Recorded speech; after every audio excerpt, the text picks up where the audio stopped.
Chapter 8, 8వ చాప్టర్లో అడుగు పెడుతున్నాం. లవ్ అండ్ గాడ్ చాలా రిలీఫ్గా ఉంటుంది మనకి. ఎందుకని కొత్త మనకు మేధస్సు వాడేది తక్కువ కదా. లవ్ అనగానే అది హృదయానికి సంబంధించిన విషయం. ప్రేమ భగవంతుడు. There can be no greater folly than that the aspirant quarrel with another over the pros and cons of this way or that, instead of concentrating on his own onward march. బాబా అంటున్నారు, ఇలా 10 దారులు ఉన్నాయి. ఒక destination, ఒక గమ్యాన్ని చేరడానికి 10 మార్గాలు ఉన్నాయి. 10 మంది ఒక్కొక్కరు ఒక్కొక్క బాటలో నడుస్తున్నాడు. ఉదాహరణకు పరుగు పందాలు పెడుతూ ఉంటారు, లైన్లు గీసి ఉంటాయి. ఆ 10 లైన్లో పరిగెడుతూ ఉంటారు అనుకుందాం. ఆ మధ్యలో వాడు ఆగి, ఏరా నీకంటే నాదే కరెక్ట్గా వస్తుంది, నాకే ఫస్ట్ ప్రైజ్ వస్తుంది, నీకు రాదు, వీడు తగాదాలు పడితే అది ఎంత బుర్ర లేనటువంటి విషయం. ముందు ఆ గమ్యం చేరుకోవడానికి వాడి శక్తినంతా కేంద్రీకరించడం ప్రధానం. కానీ నీకంటే నా దారి మంచిది, నాకంటే నీ దారి మంచిదని ఈ తగాదాలు పడ్డము అది అవివేకమైనటువంటి చర్య అవుతుంది. One road may be steep, another full of potholes, a third torn by racing rivers. ఉదాహరణకు 3 బాటల గురించి బాబా పోల్చి చెప్తున్నారు. 3 బాటలు ఉన్నాయి, కొండ మీదకి వెళ్ళాలి అనుకుందాం. ఒక బాట ఇలాగ ఉంది, పూర్తిగా అది జారిపోతూ ఉంటాం మధ్య మధ్యలో. ఒకటి పెద్ద పెద్ద గోతులతో ఉంది. ఇంకొకటి పూర్తిగా వరదలు వచ్చి నీరు కోసేసింది, అడుగు పూర్తిగా పడదనమాట. అంతలా చీలికలు కింద ఉంది. 3 బాటలు ఉన్నాయి అనుకుందాం. Similarly, one man may walk best, another may be a good runner, a third a fine swimmer. అలాగే ఈ నడిచే మనుషులు కూడా 3 రకాలుగా ఉన్నారనుకున్నాం. ఒకడు చాలా బ్రహ్మాండం, చాలా స్పీడ్గా నడిచేసేస్తాడు. ఒకడు చాలా వేగంగా పరిగెత్తగలడు, మరొకడు బ్రహ్మాండంగా ఈదగలడు. ఇలా బాటలు 3, నడిచేటువంటి బాటసారులు కూడా 3 రకాలుగా ఉన్నారనుకుందాం. In each case, the things that should really count are the destination and the progress that each individual makes. మనకి ప్రధానమైనది ఎవడు ముందెళ్ళిపోయాడు అది కాదు, అసలు వాడు గమ్యం నుంచి ఎంత దూరంలో ఉన్నాడు, ఎంత ప్రయాణం చేసాడు, ఇంకా ఎంత చేయవలసి ఉంది, అది ముఖ్యం. కానీ ఈ పోలికలు ఇది అప్రస్తుతమైనటువంటి విషయము. Why should one who runs like a hare come in the way of another who is more likely to succeed at the pace of a snail? పాపం ఒకడు నత్తలాగా నెమ్మది వాడు పాక్కుంటూ వెళుతున్నాడు అనుకున్నాడు. ఒకడు ర్యాబిట్ కుందేల్లాగా చక వెళ్ళిపోతున్నాడు. వాడి బాటలోంచి వీడి బాటలోకి వచ్చి ఇలా నడిస్తే ఎప్పటికెళ్తావు అని వీడిని ఇబ్బంది పెట్టవలసిన అగత్యం ఏముంది, వాడి దారిని వాడు నడవచ్చు కదా. Spiritual progress is like climbing through hills, dales, thorny woods and along dangerous precipices to attain the mountain top. ఆధ్యాత్మిక మార్గం ఎలా ఉంటుందయ్యా అంటే ఎవరెస్ట్ పర్వతం దగ్గరికి వెళ్ళినట్టుగా ఉంటుంది. ఎన్నో పర్వత ప్రాంతాలు, విపరీతమైనటువంటి లోయలు, పెద్ద పెద్ద గుట్టలు, ముళ్ళు, అరణ్యం, పొదలు, అసలు దారి చేసుకోవడమే కష్టము. అలాగే జారిపోయామంటే అగాధం, అక్కడ ఇంకా ప్రాణం మిగలదు. అది అంత అగాధాలు కనపడుతూ ఉంటాయి అటు ఇటు కూడా. ఈ ప్రయాణం పూర్తి చేసి ఆ పర్వత శిఖరాన్ని ఎక్కాలి. On this path there can be no halting or return. అయితే మిగిలిన ప్రయాణాల్లాగా చెద్దన్నం మూట కట్టుకొని ఆయాసం వచ్చిందంటే ఆ మూట ఇప్పుకొని కాసేపు పడుకొని వెళదాం, మళ్ళీ అలాగా వచ్చేస్తాం కదా, ఇలాంటివి ఉండవు ఆధ్యాత్మిక ప్రయాణాలు. వెళ్ళడమే కానీ రావడం ఉండదు. ఎందుకని గమ్యం చేరిపోయాడంటే వాడికి ఇంక సంబంధం లేదు ప్రపంచంతో, శాశ్వతంగా వాడికి ఈ బాటతో పని లేదు. అలాగే రెండవది కూడా రెస్ట్ తీసుకోవడానికి మజిలీలు కూడా ఏమి ఉండవు, ఇక్కడ వెళుతూ ఉండడమే అలా ప్రయాణం. Everyone must get to the top. ప్రతివాడు ఆ గమ్యం చేరవలసినది. Which is the direct realisation of the supreme Godhead. అంటే బాబా చెప్పిన ప్రకారం నాకు అర్థమైంది ఏంటంటే, ఒక ఇలాగ కొండ ఉంది అనుకుందాం, శిఖరం. ఒకరు ఈ పక్క నుంచి ఒకరి 360 డిగ్రీలు ఉంటాయి కదా కొండకి. 360 డిగ్రీల్లో 360 మంది బాటసారులు వెళుతూ ఉన్నారు. ఎవడు బాట వాడిదే. ఒకడు అడవిగా ఉంది, ఒకడు రాళ్ల మీద నడుస్తున్నాడు, ఒకడేమో చెట్ల మధ్య నుంచి నడుస్తున్నాడు, ఎవడి దారి వాడిదే. కాబట్టి ఇవన్నీ తప్పనిసరిగా శిఖరం దగ్గర కలుస్తారు. వీళ్ళంతా అక్కడికి వెళ్ళవలసిన వాళ్లే, వీళ్ళందరూ ఆ గమ్యం చేరవలసిన వాళ్లే. All hesitation, sidetracking, or resting in halfway houses, or arguing about the best route only postpones the day of final fulfilment. ఏ దారి బాగుంటుందండి, ఏది మంచి దారి, నీది బాగోలేదు, ఆ దారి బాగుంటుందేమో, లేదా మధ్యలో కొంచెం మజిలీ తీసుకుని వెళదామేమో, ఇలాంటి ప్రయత్నాలన్నీ నీవు గమ్యం చేరేటువంటి ఆ ముహూర్తాన్ని వాయిదా వేస్తున్నట్టువే కానీ నిజానికి నీకు పెద్దగా ఉపయోగపడేవి కావు. The aspirant cannot be two alert about the path. అంతేకాదు బాబా అంటున్నారు అతి జాగ్రత్త కూడా మంచిది కాదు. బాబా ఒక సందర్భంలో చెప్పారు, దారి గురించి నీకు చాలా ఎక్కువ తెలిసిపోతే నీ ప్రయాణం ఇంకా కష్టమైపోతుంది.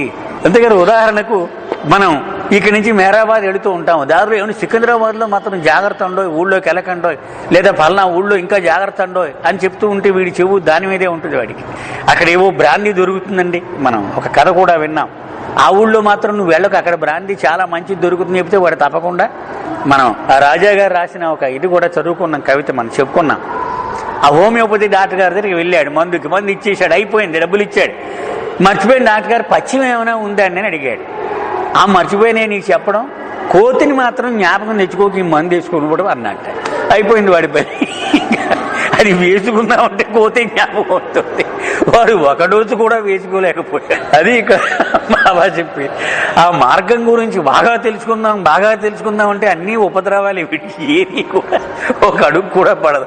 వాడికి ఏది చెప్పకపోతే వాడి పాపం కోతి ఎప్పుడూ తెచ్చుకోడు వాడి జ్ఞాపకానికి, వాడు హ్యాపీగా వేసు. అలాగే బాట గురించిన ఎక్కువ జ్ఞానం కూడా ఇది మంచిది కాదు.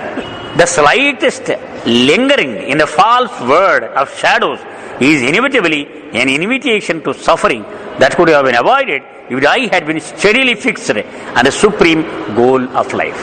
మనము తిన్నగా వెళ్ళిపోతున్నప్పుడు అటు ఇటు ఆకర్షణలకు లోనైతే మనము కష్టాలను కొని తెచ్చుకున్నట్లే. సూటిగా వెళితేనే మనకి ప్రయోజనం. ఉదాహరణకు గుర్రం ఉంటుంది, గుర్రానికి ఎందుకు కట్టేస్తారు కళ్ళు? ఎందుకంటే దానికి సొంతంగా ఇంకా ఆలోచించరు, కళ్ళు మూసుకొని పోవడమే, ఆ కళ్ళు ఎక్కడికి లాగితే అక్కడికి పోవడమే. అలాగూ గనక మనము సద్గురువు యొక్క కానీ అవతార పురుషుడు కానీ చేతుల్లో మన లైఫ్ పెట్టేసి కళ్ళు మూసేసుకున్నప్పుడు ఆయనే తీసుకుపోతాడు ఎక్కడికో.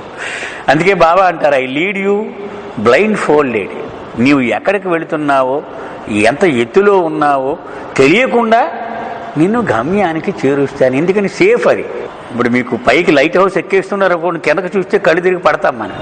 అసలు కిందకు చూడకపోతేనే ఉత్తమం, మామూలుగా పైకి ఎక్కేస్తూ ఉంటాం. అది బాబా చెప్పింది బ్లైండ్ ఫోల్డ్. అలాగే ఇక్కడ బాబా ఏమంటున్నారు, నువ్వు గమ్యం మీదే దృష్టి పెట్టి అటే చూస్తూ ఉంటే భద్రంగా ఉంటుంది నీ ప్రయాణం. దాని బదులు అటు చూసి ఇటు చూస్తూ ఉంటే కావాలని కష్టాలు కొని తెచ్చుకున్నట్టు లెక్క. మనం మస్త్ అని చదువుతూ ఉన్నామే, ఈ మస్తులందరూ ఇలా గమ్యం వైపు కాకుండా దానికి ఉన్నటువంటి ఆ భూమికల చుట్టూ ఉన్నటువంటి ఆ స్వర్గాలు తాలూకా అనుభవాలలో తగులుకొని అక్కడ ఉండిపోయినటువంటి వాడిని బాబా చెప్పిన ప్రకారం. అవే మాస్టర్ వర్క్స్లో కూడా మనం చదువుకున్నాం. బాబా ఏమన్నారంటే, ఉదాహరణకి ఇక్కడి నుంచి బొంబాయి రైల్వే రూట్లో వెళుతున్నాం అనుకుందాం. ఒక 50 స్టేషన్లు మనకు తగులుతాయి. ఇక్కడ బయలుదేరాక సామలకోట, రాజమండ్రి, ఇవన్నీ ఓకే. మనము స్టేషన్లలో దిగి ఆ ఊరంతా చూడకుండా ఇదే బండిలో గనక మనం కూర్చుంటే ఆటోమేటిక్గా ఇక టికెట్ ఏదైతే కొన్నామో అది జేబులో పెట్టుకుంటే గమ్యస్థానం చేరిపోతాం. బాబా ఏమన్నారంటే, ఈ 7 భూమికలు కూడా అలాంటి స్టేషన్ లాంటివి. కానీ ప్రతి భూమికకు ప్రత్యేకించి ఒక స్వర్గం ఉంటుంది దాని చుట్టూ. వీడు అక్కడ బండి ఆగ్గానే దిగేసి ఆ ఊళ్ళోకి వెళ్ళాడంటే ఆడక్కడ ఉండిపోతాడు, బండి వెళ్ళిపోద్ది. వీడి మళ్ళీ బండి ఎక్కించే వరకు వాడు అక్కడే ఉండిపోతాడు. వాడు అలాగ ఉండిపోయిన వాళ్ళు మస్తులు అని చెప్పారు. అందుచేత ఆ అనుభవాలలోకి మన దృష్టి వక్ర మార్గంలోకి ఇటుపక్క పెట్టకుండా సూటిగా గమ్యం వైపే గనక ఉన్నట్లయితే మనం ఎక్కడా తగులుకోము. అందుకే అవతార పురుషుడి సాంగత్యం కానీ సద్గురువు యొక్క సాంగత్యం కానీ మనకి ఏమీ తెలియదు. అసలు తీసుకెళ్ళిపోతూ ఉంటాడు, కళ్ళకి కంతలు కట్టినట్టుగా గుర్రానికి కట్టేస్తే ఇంకేం తెలియదు, దానికి వెళ్ళిపోతూ ఉంటుంది. మెయిన్ రోడ్లో వెళుతుందో తెలియదు, పొలాల మధ్య నుంచి వెళుతుందో తెలియదు, దానికి ఏమీ తెలియదు అసలు. The best of all forces, ఇప్పుడు అసలు విషయంలోకి బాబా వచ్చేసి, the best of all forces which can overcome all difficulties on the way with the love that knows how to give without need to bargain for a return. మార్గములో ఒకసారి ప్రవేశించిన తర్వాత అన్ని రకాల కష్టాలను అధిగమించడానికి అతి అద్భుతమైన శక్తి ప్రేమ మాత్రమే. దాన్ని మించిన శక్తి ఇక ఏది లేదు. ఏమిటి దాని గొప్పదనమాట? ప్రతిఫలాన్ని ఆశించకుండా ఇవ్వడమే ఎలాగో దానికి తెలిసినట్టుగా ఎవరికి తెలియదు. అది దాని ప్రత్యేకత. అది ఇచ్చుకుంటా పోతుంది అంతే. అది నాకేమిటి అనేటువంటి ప్రశ్న వేయదన్నమాట ఎప్పుడు కూడా. ఇచ్చుకుంటే పోవడమే దాని గొప్ప శక్తి అది అన్నారు. There is nothing that love cannot achieve and there is nothing that love cannot sacrifice. ప్రేమ సాధించని విషయం ఏదీ లేదు సృష్టిలో. అలాగే ప్రేమ త్యాగం చెయ్యలేని విషయం కూడా ఏదీ లేదు. మనం చూసాం కదా సృష్టిలో అబ్బో బోలుడి కథలు ఉన్నాయి మన పురాణాల నుంచి నేటి రోజుల వరకు కూడా మనం చూస్తూనే ఉన్నాం. ప్రాణాలని అవలీలుగా చేసిన కేసులు ఎన్నో ఉన్నాయి. There is nothing beyond God and there is nothing without God. భగవంతుడికి ఆవల ఇంకా ఏమీ లేదు. And there is nothing without God. అలాగే భగవంతుడు లేకుండా కూడా ఏదీ లేదు. And yet God can always be captured by love. అంత గొప్పవాడైన భగవంతుడిని కూడా చిన్న చిటికలో మనం కొట్టేయించాడు. అదేమిటంటే ప్రేమ. ప్రేమకు బానిస ఆయన. మనం మహాభారతంలో తులాభారం వేస్తూ ఉంటారు కృష్ణుడికి. నారదుడు వచ్చి భలే మంచి చౌకబేరము పాట పాడేసాడు. ఏమిటో చౌకబేరం అంటే ఇదనమాట చౌకబేరం. కేవలము ప్రేమ ఆయన్ని బానిసని చేసేసుకోవచ్చు. అంత చౌకగా ఉన్న విషయాన్ని ఆవిడ అర్థం చేసుకోలేక ఆవిడ సంపదలు తెచ్చి తీయబోయింది. ఆవిడ రుక్మిణి వచ్చి తులసాకు పడేసి ఆయన తూసేసింది. అంటే అక్కడ తులసాకు కాదు, ఇది సింబాలిక్ లవ్.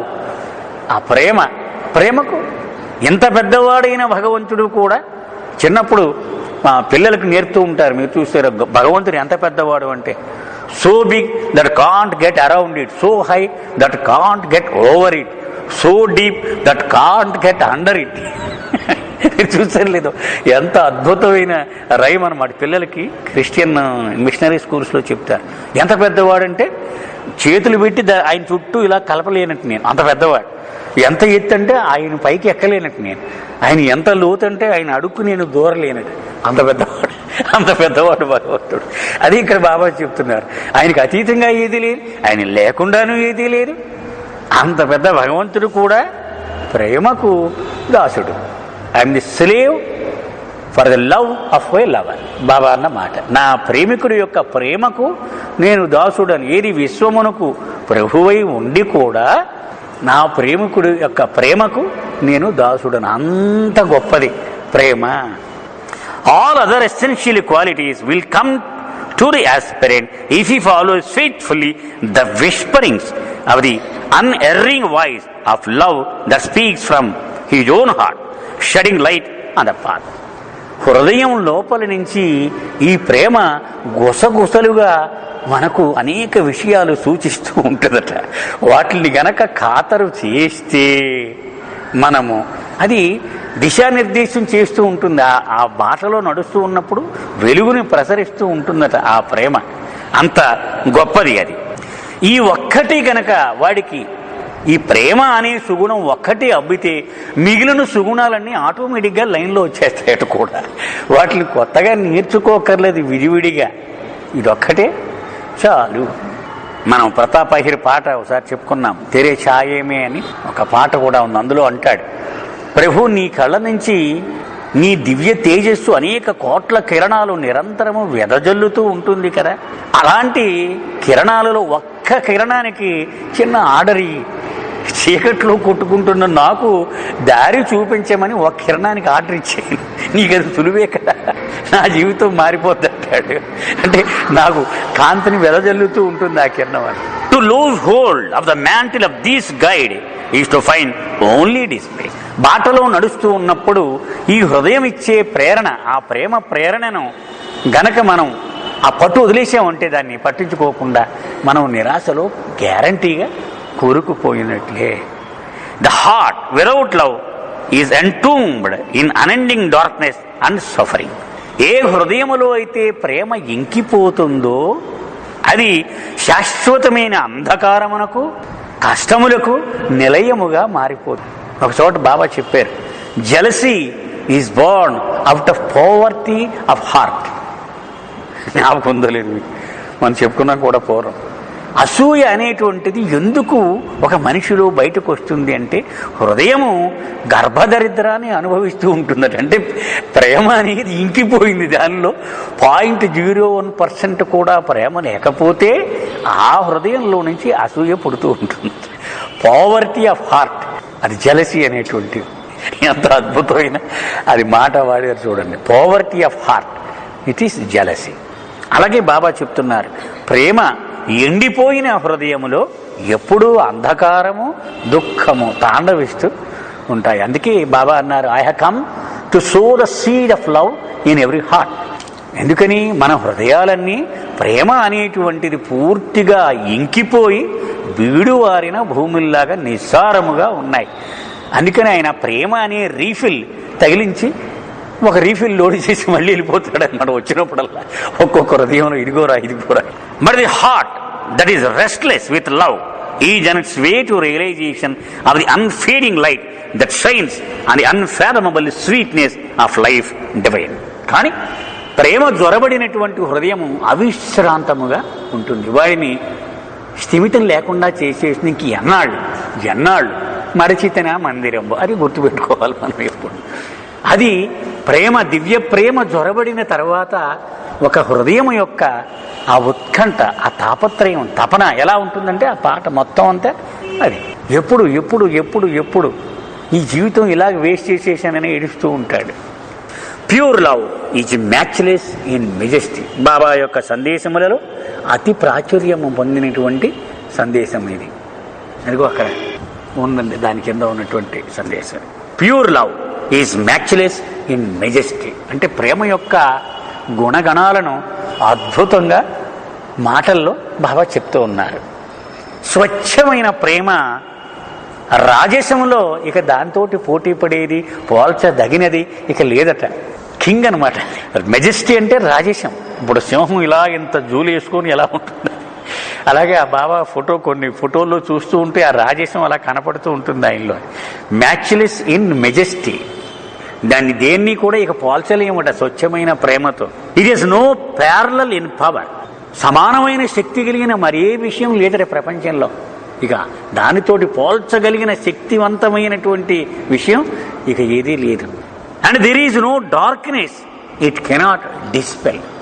అది తరిమి వెయ్యలేనటువంటి చీకటి కూడా ఏదీ లేదు. ఎంత భయంకరమైన చీకటినైనా అవలీలగా అది తరిమెయ్యగలుగుతుంది. It is the undying flame that has set all life aglow. It is the undying flame that has set all life aglow. అది సజీవమైనటువంటి జ్వాల అట. అన్డయింగ్ అంటే సజీవమైనటువంటి, ఎప్పటికీ ఆరిపోనటువంటి జ్వాల. అది ఏం చేస్తుందట, మొత్తం జీవితాన్ని దేదీప్యమానంగా జ్వలింపజేస్తుంది. It must be kindled and rekindled in the abysmal darkness of selfish thoughts, selfish words and selfish deeds. కానీ స్వార్థమునకు చెందినటువంటి ఆలోచనలు, స్వార్థమునకు చెందిన మాటలు, స్వార్థమునకు చెందిన చేతలు అవి తుఫానులాగా దీనిని కలవరపెడుతూ ఉంటాయి. కనుక చాలా భద్రముగా దీనిని రక్షిస్తూ ఉండాలి. ఆ స్వార్థము యొక్క ఆ ఉధృతి నుండి దీన్ని కాపాడుతూ ఉండాలి.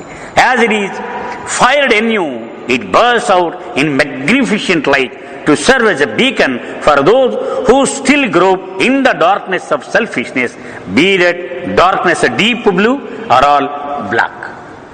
బాబా చెప్తున్నారు, అవతార పురుషుడు వచ్చినప్పుడు ఆ జ్వాలకు మరింత ఉధృతి వచ్చి కొత్తగా ఒక పెద్ద కాగడాలాగా ఒక్కసారి వెలుగుతుందట. అది అలా వెలిగినప్పుడు నీవు ఎంత అంధకారంలో మ్రగ్గుతున్నా సరే అది పూర్తిగా చీకటి, నల్లటి చీకటి అవ్వచ్చు, నీలపు చీకటి అవ్వచ్చు, అన్నీ పటాపంచులు అయిపోవలసినది. Human love regardless of its limitations should never be despised. మానవుడి ప్రేమ బాబా పోలుస్తూ ఉన్నారు. మానవుడి ప్రేమ అంటే ఒక వ్యక్తికి మరొక వ్యక్తికి, ఒక పురుషుడికి ఒక స్త్రీకి, తల్లికి బిడ్డకు. అది కొన్ని పరిమితులు ఉన్నాయి.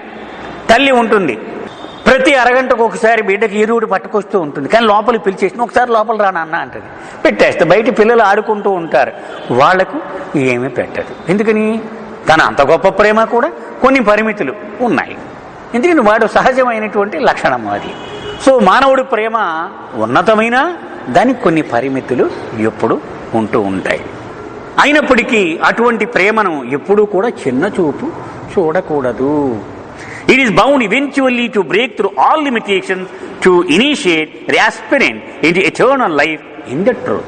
ఈ ప్రేమ అలా క్రమంగా తారస్థాయికి చేరినప్పుడు దాని పరిమితులను ఛేదించుకొని అది భగవంతుని వైపు దారి తీస్తుంది. లైలా మజ్ను కథ ఎప్పుడు బాబా చెప్తూ ఉండేవారు. ఈస్ట్ వెస్ట్ గ్యాదరింగ్లో కూడా ప్రత్యేకించి దీని గురించి చాలా చర్చ జరిగింది. బాబా చెప్పమన్నారు ఈ కథను ఒక మండలి వాడితో. తర్వాత దాన్ని వివరించి చెప్పారు.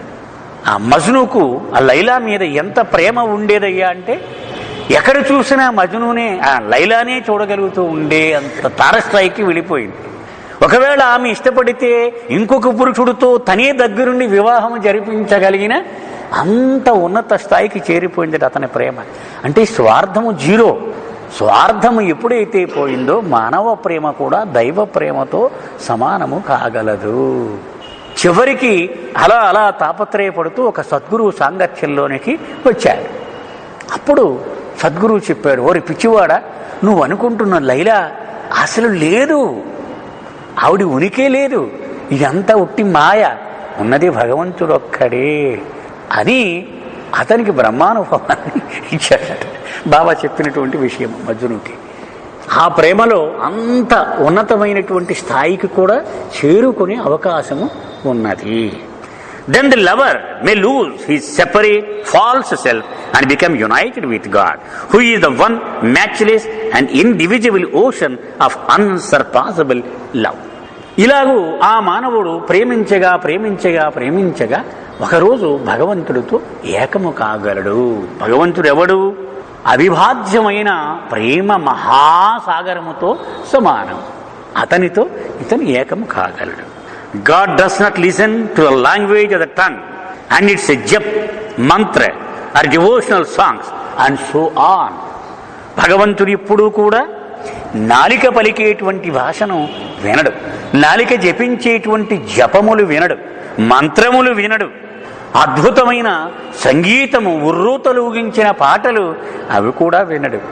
ఇది చాలా మనకు వింతగానే అనిపిస్తుంది. ఒక అద్భుతమైన ఒక కథ కూడా ఉన్నది దీని గురించి. ఒకసారి ఒక రామాలయం దగ్గర అద్భుతమైన సంకీర్తన జరుగుతూ ఉన్నది. ఓ రాత్రి 9ంటికి మనం పల్లెటూళ్ళలో చూస్తూ ఉంటాం కదండి, 9కో 10కో కూర్చొని జరుగుతూ ఉంది. నారద మహర్షి అలా ఆకాశ మార్గంలో వెళ్ళిపోతూ ఉన్నాడు. ఆయన త్రిలోక సంచారి. వెళుతూ ఈ పాట అబ్బాయి అంత అద్భుతంగా ఉందయ్యా అని ఆగిపోయాడు. చూసి దిగొచ్చాడు కిందకి. వెనకాల నుంచున్నాడు. వీళ్ళంతా జనం అలా ఓహో బుర్ర ఊపుతున్నాడు. కాసేపు ప్రభు ఎక్కడున్నాడని చూశాడు. విష్ణుమూర్తి కనిపించలే. మరీ విడ్డూరం కాకపోతే ఇంత అద్భుతమైన ఇలా జరుగుతూ ఉంటే ఆయన ఉండకపోవడం ఏమైనా భావ్యమా? లేదు లేదు, నేను వెళ్ళి ఇప్పుడు అర్జెంటుగా ఆయన ఇక్కడ తీసుకొచ్చి వీళ్ళకి ఆయన దర్శన భాగ్యాన్ని కలిగిస్తేనే ఉచితంగా ఉంటుంది. వీళ్ళు ఇంత అమోఘమైన ఆరాధనకు అని వెంటనే వెళ్ళాడు. వెళ్ళేటప్పటికి ఆయన అప్పుడే పాపం భార్యతో కూర్చొని ఏదో భోజనం పెడుతుందో ఎవడో మాట్లాడుతూ ఉన్నాడు. ఏమయ్యా నారదా, ఏమిటి విశేషాలు అన్నాడు. అదేంటి నువ్వు బాగులేదు ఇక్కడ అన్నాడు. ఏంటి విషయం అంటే చెప్పాడంతా. మరి ఏం చేద్దాం, నువ్వు ఎలాగైనా నా కూడా రావాలి, నువ్వు సతీ సమేతంగా, అప్పుడే నాకు తృప్తి అన్నాడు. తప్పదంటావా అన్నాడు. తప్పదు, నువ్వు రావాల్సిందే, అసలు బాగులేదు నువ్వు ఇలా రాకపోవడం. సరే పద అన్నాడు. ఆయన భార్యను కూడా తీసుకొని వచ్చాడు. వచ్చి విష్ణుమూర్తి అన్నాడు, ఏమయ్యా నేను ఇక్కడ దాకా వచ్చేసాను, అదిగో అక్కడ గుడి కనపడుతూ నీ చిటికని కూర్చుంటాను. నేను బాగుండదు కదా, నేను డైరెక్ట్గా వచ్చేస్తే కొన్ని పద్ధతులు ఉండాలి కదా, ఇక్కడ దాకా వచ్చాను నేను ఇక్కడ కూర్చుంటాను, నువ్వు వెళ్ళి వాళ్ళని తీసుకురా ఇక్కడికి, ఇక్కడే అదిగో అక్కడ. అలాగే నువ్వు మళ్ళీ ఎవడో పిలిచేయడని వెళ్ళిపోతూ ఉంటావు, నీ అలవాటు, నువ్వు మాత్రం నువ్వు ఆవాస అయిపోతాను నేను, నువ్వు ఇక్కడే కూర్చొని ఉండు నేను వచ్చే వరకు అని జాగ్రత్తగా కూర్చోమన్నాడు. ఇద్దరిని చెరుకు బండరాయిని కూర్చోబెట్టి వెళ్ళాడు. వాళ్ళు భజన నడుస్తూ ఉంది, మంచి ఉర్రూతలు ఊగిపోతూ ఉంది. ఈయన అన్నాడు, ఒకసారి భజన ఆపండి అన్నాడు. అందరూ అలా చూశారు, ఈవిడెవడు భజన ఆపమంటాడు. ఆపండి భజన అన్నాడు. ఎవరో పెద్దలు ఇచ్చి నువ్వెవరు అన్నాడు. నేను నారద మహర్షిని అన్నాడు. నారద మహర్షి సేమ్ అలాగే ఉన్నావు ఆయన నిజంగా అన్నాడు.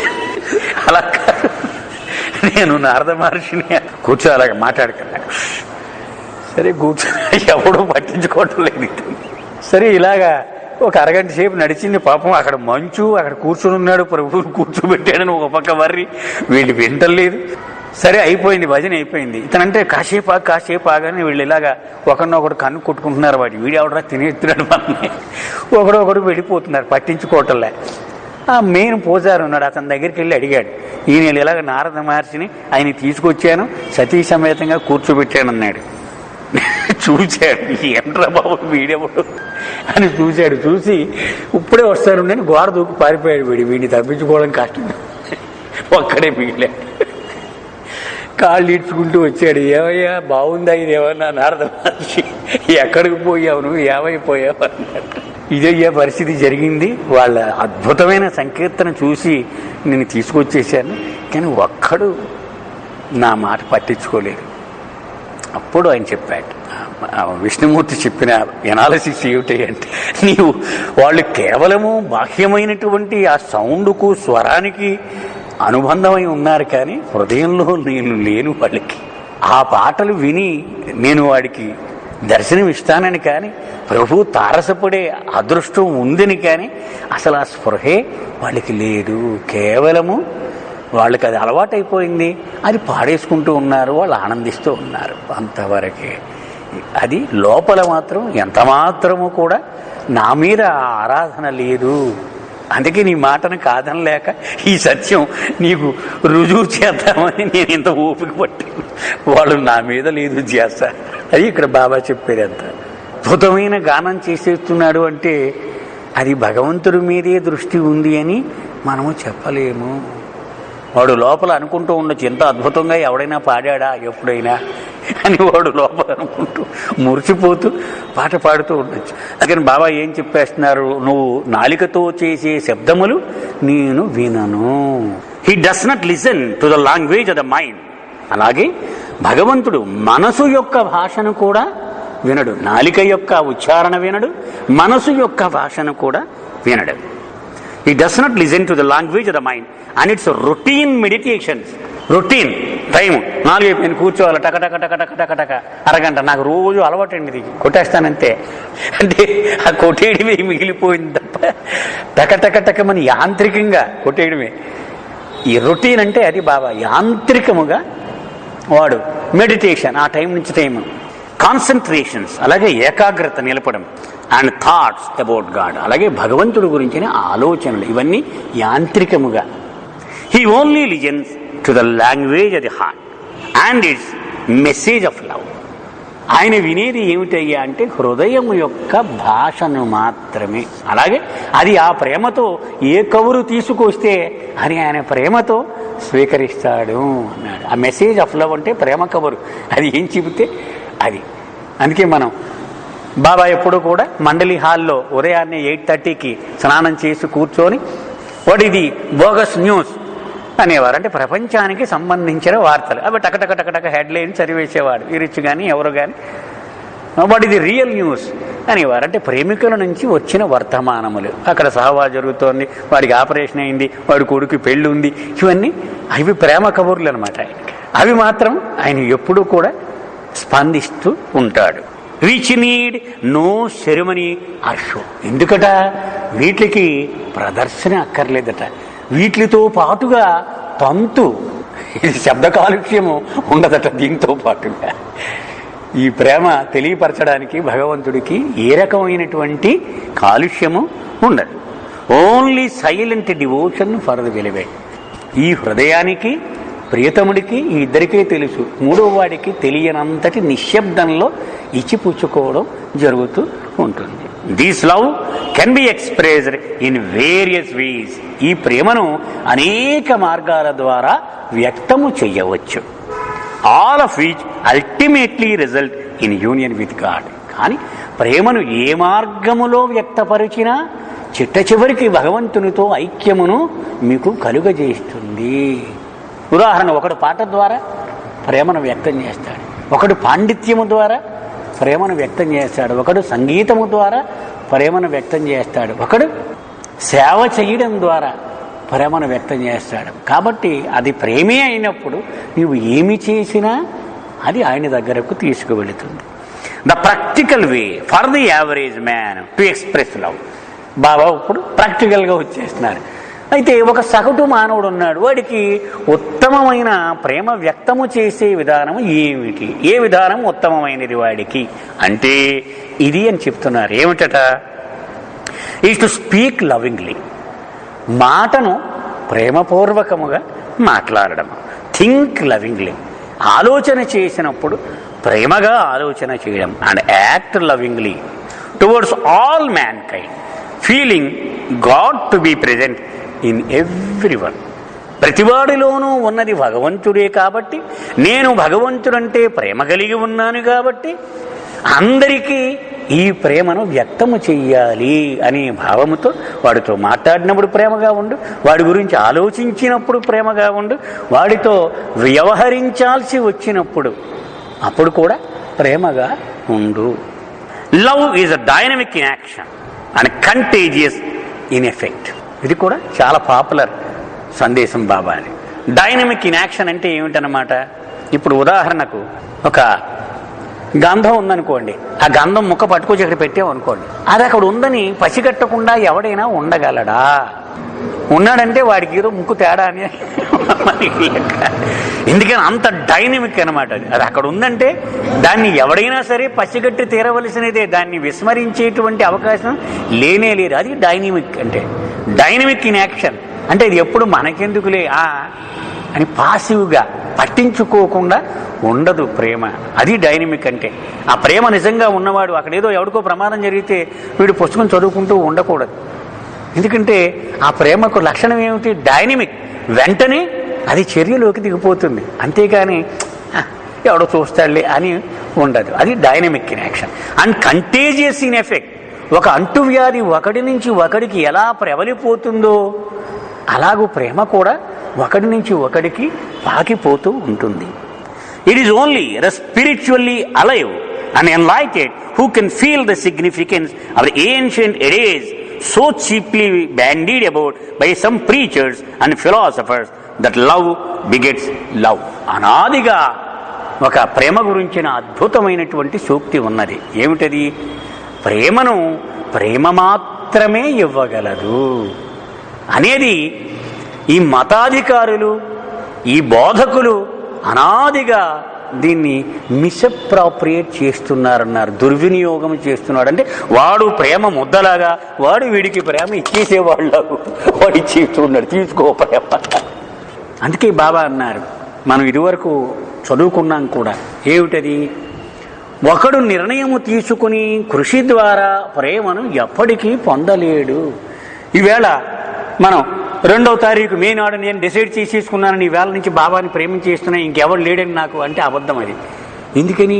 మన శక్తి ద్వారా ఎప్పటికీ ఆయనను ప్రేమించలేము. ఆయన ఇదిగోరా నా ప్రేమ కానుక, ఈవేళ నుంచి నన్ను నువ్వు ప్రేమించు అని మనకు బహుమానం ఇస్తే అప్పుడు మనము ప్రేమించగలము. అది లవ్ బిగెట్స్ లవ్ అంటే అర్థం. ఎవడి దగ్గర అయితే ఆ ప్రేమ సొత్తు ఉన్నదో వాడు ఇస్తే దానిని ఉపయోగించి ఆయన్ని మనం ప్రేమించగలం. Love is a dynamic in action and contagious in effect.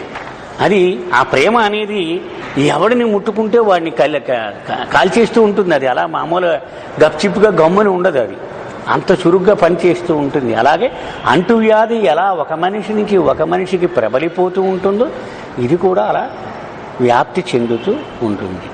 It is only the spiritually alive and enlightened who can feel the significance of the ancient adage so cheaply bandied about by some preachers and philosophers that love begets love. అక్కడాగే మనం నిన్న అంటే ప్రేమ కావాలి అంటే ప్రేమ ఎవరి వద్ద అయితే ఉన్నదో వాడు ఇస్తే అప్పుడు పొందగలము. ఈ సూక్తిని అనాదిగా దుర్వినియోగం చేస్తూ ఉన్నారు మత బోధకులు, ఉపన్యాసకులు, గురువులు. అంటే వాళ్ళు ఇది ఉన్నట్టుగాను, వాళ్లే దీన్ని పంచి ఇవ్వగలట్టుగాను ప్రపంచాన్ని మోసం చేస్తూ ఉన్నారు. ఎవరైతే ఆధ్యాత్మికంగా మెలకువగా ఉంటారో వాళ్ళు మాత్రమే దీని అసలు అర్థాన్ని అవగాహన చేసుకోగలరు అని బాబా చెప్తారు. అంటే మనం కూడా మెలకువగా ఉండాలి ఆధ్యాత్మికంగా. The way of love is not free from sacrifices. అయితే ప్రేమ అంటే బలిగా ఉంది, చాలా సులువుగా ఉంది, చెప్పండి అయితే వెళ్ళిపోదామని అంత సులువేం కాదు. దీనిలో కూడా బోలెడు కష్టాలు, బలి ఇవ్వాల్సిన అంశాలు అనేకం ఉన్నాయి. మనం ఒకటి ఒకటి ఒకటి ఒలుసుకుంటూ పోవాల్సి ఉంటుంది. Just as heat and light go hand in hand, so do love and sacrifice. ప్రేమ, త్యాగము ఈ రెండు ఎంత ఒకదాని భుజం మీద ఒకటి చేతులు వేసుకుని జటాపట్టాలు వేసుకుని వెళతాయ్యా అంటే కాంతి, వేడిమి ఈ రెండు ఎప్పుడూ జతగా ఉంటాయి. కాంతి కావాలంటే వేడి ఉండాలి, తప్పదు. మీ గిరిచిని మీ జ్ఞాపకం ఉందో లేదో, ఒక ప్రేమికుడు అడిగాడు, ప్రేమ చక్రవర్తి ఉన్నటువంటి మెహరాబాదులో కూడా ఒకడు ఏదో ఇలా మనస్పర్ధలు ఇవి మాటలు పడుతూ ఉన్నారు, ఎందుకు ఇలాగా అడిగాడు. గిరిచి చాలా చక్కగా సరళంగా ఆయన సమాధానం చెప్పాడు. దూరంగా ఉన్న వాళ్ళకి ఇక్కడి నుంచి వచ్చే దివ్య ప్రకాశము అద్భుతంగా కనపడుతూ ఉంటుంది, కానీ సోర్సుకు దగ్గరలో ఉన్న మాకు ఆ వేడి కూడా తగులుతూ ఉంటుంది. ఈ రెండు భరించాలి. మీకు ఈ అవసరం ఉండదు, దూరానికి కాంతి ఒకటే వస్తూ ఉంటుంది, మాకు మాత్రం కాంతే కాదు ఈ వేడి కొడుతూ ఉంటుంది, అది మేము భరించాలి. అందుకని ఇక్కడ ఇలాంటి చిన్న చిన్న ఇబ్బందులు ఉంటాయి. సోర్సు దగ్గర వేడి చాలా ఎక్కువగా, ఇప్పుడు లైట్ హౌస్ లోపలికి వెళ్ళామనుకోండి ఆ టెంపరేచర్ తట్టుకోలేము మనం, దూరంగా మాత్రం భలే తెల్లగా చల్లగా కనపడుతూ ఉండదు, చంద్రుడిలాగా లైట్ లాగా. అది ఇక్కడ బాబా చెప్తున్నారు. వేడిమి కాంతి ఎలాగైతే జటాపట్టాలు వేసుకుని వెళతాయో ప్రేమ త్యాగము ఈ రెండు కలగలిసి ప్రయాణించాల్సి ఉంటుంది. The true spirit of sacrifice springs spontaneously like humility and cannot be aware of itself nor reserve itself for particular objects and special occasions. బాబా అంటున్నారు, నిజమైనటువంటి ఆ త్యాగం అనేది ఎలా ఉంటుందంటే అప్రయత్నముగా లోపల నుంచి పెళ్ళుకి వస్తుందట, అంతేగాని మన బాబా లవర్స్కి మనం చూపించాలి, ఇంకెవరికి చూపించకూడదు. ఇలా రిజర్వేషన్స్ పెట్టుకుంటే అది నిజమైనటువంటి త్యాగం కాదట. ఎవడి విషయంలో అయినా సరే అంత అప్రయత్నముగా అది తన్నుకొచ్చేస్తుంది బయటికి, అంతేగాని నా కుటుంబానికే, నా వాళ్ళకే, మా ఊరి వాళ్ళకే ఇలాంటివి షరతులు ఉంటే అది నిజమైనటువంటి త్యాగము కాజాలదు. ఎవరికైనా సరే అది ఒకే మాదిరిగా స్పందించగలుగుతూ ఉంటాడు. Love means suffering and pain for one self and happiness for others. Razole centre వాళ్ళు స్టిక్కర్స్ కింద కూడా వేయించి అతికిచ్చారు కోనసీమ అంతా. ప్రేమ అంటే నాకు అంటే సొంతమునకు కష్టము బాధ, ఇతరులకు ఆనందం, అది ప్రేమ అంటే. బాబా దాన్ని చాలా సింపుల్గా డెఫినేషన్ చెప్పారు. ప్రేమ అంటే అర్థమయ్యేలాగా, నాకు కష్టము ఇతరులకు ఆనందము, అదే ప్రేమ అంటే. To the giver it is suffering without malice or hatred. ఆ ప్రేమని ఎవడైతే ఇతరులకు ఇస్తాడో వాడు ఏ రకమైనటువంటి వీడు రుణపడి ఉండాలి సుమా. ఈవేళ ఇంత కష్టం చేసేస్తున్నాం మనం వీడికి, వీడు ఏం చేస్తాడో రేపు, ఇలాంటి భావాలు లేకుండా చెడు తలంపు కానీ వాడు రేపొద్దున్న బాకీ తీరుస్తాడా లేదా అని కానీ మనకేమిటి లాభం అని కానీ తలంపు లేకుండా బాధను అనుభవిస్తాడు. అప్రయత్నముగా స్వచ్ఛందముగా ఆ బాధను తీసుకొని పొల్లే పాపం వాడికి ఇచ్చేద్దాం అని ఇచ్చేస్తాడు. To the receiver it is a blessing without obligation. ఆ ప్రేమను ఎవడైతే అందుకుంటాడో వాడికి అది ఒక ఆశీస్సు లాంటిది. అంటే అవతలు ఇచ్చేవాడు కేవలం స్వచ్ఛందంగా ఆనందంతో ప్రేమతో ఇస్తున్నాడు, తీసుకోరా అని ఒక వరంలాగా. దీనికి రుణపడి ఉండాల్సిన అవసరం వీడికి లేదు, అది అంత గొప్పతనం. అది మిగిలింది ఏదైనా సరే ఎవడో పెద్ద ఆస్తి రాగిచ్చేసాడు అనుకోండి, వీడు వెళ్ళినప్పుడు అలాంటి భోజనం పెడుతూ ఉండాలి, వాడికి దండ కట్టుకుని నుంచుంటూ ఉండాలి వాడు వచ్చినప్పుడు. అలాంటి అవసరాలు లేనిటువంటిది ప్రేమ. ఎందుకని బాబా ఏం చెప్పారు, ఫర్గివ్ అండ్ ఫర్గెట్ అన్నట్టుగా. ఆయన ఎప్పుడూ పట్టించుకోడేది కూడా, ఏదైనా మనకి ఇవ్వాల్సి ఇచ్చేసి వదిలేస్తాడు ఆయన. వీడికి ఇచ్చాను నేను, వీడు ఏం చేస్తాడో ఏ ఉండవు ఆయన. Just as it can never be too early or too late to learn to love for the sake of love, so there can be nothing too small or too big to be sacrificed or sacrificed for. Baba అంటున్నారు, ఎప్పుడు చాలాసార్లు బాబా అంటారు, it is never too late to love. అరే నాళ్ళు late అయిపోయింది భగవంతుని ప్రేమించడం అని అనుకోనాక లేదట. ఎందుకంటే వాడి కాల ప్రమాణం ప్రకారం ఆటోమేటిక్గానే ఇదంతా ఆయన ఎప్పుడు అలారం ఇస్తే అప్పుడే మోగుతుంది. అది ముందు మోగదు, అది తర్వాత మోగదు. అదే విధముగా ఎంత పెద్ద త్యాగమో ఎంత చిన్న త్యాగమో కూడా ఇది సరిపడినది, ఇది అమ్మో ఎక్కువైపోతుంది అని లేదు. త్యాగమునకు ఏదైనా ఒకటే, దానికి అవధులు లేవు. The flow of life, the flow of light and the flow of love or as much in the drop as in the ocean. భగవంతుడు ఒక మహాసముద్రముతో పోల్చారు బాబా. మరి మనమెవరము? ఆ సముద్రములో చిన్న బిందువులం. సముద్రమునకున్న లక్షణాలన్నీ నీటి బిందువు కూడా ఉంటాయి.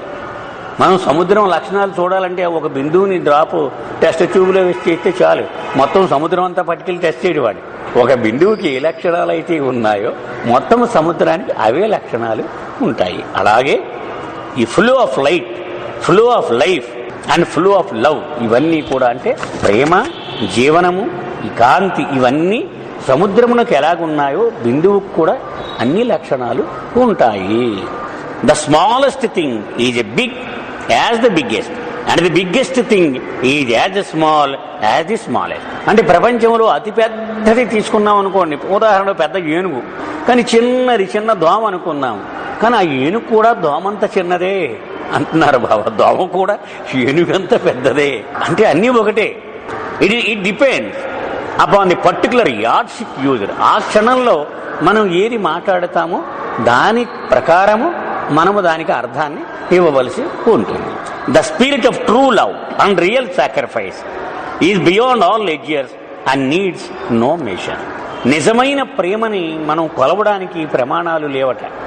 దాన్ని ఎక్కడో పుస్తకాల్లోనూ డిక్షనరీలోనూ రెఫర్ చేసి మనం ఏం చేద్దామంటే శక్తి సామర్థ్యం సరిపోదు. ఎక్కువ గజల్స్లో చాలా ఎక్కువగా ఉంటాయి ఈ భావం అంతా. ఇలాంటి a constant longing to love and be loving and a non calculating will to sacrifice in every walk of life, high and low, big and small, between home and office, streets and cities, countries and continents are the best measures man can take to be really selfful and joyful.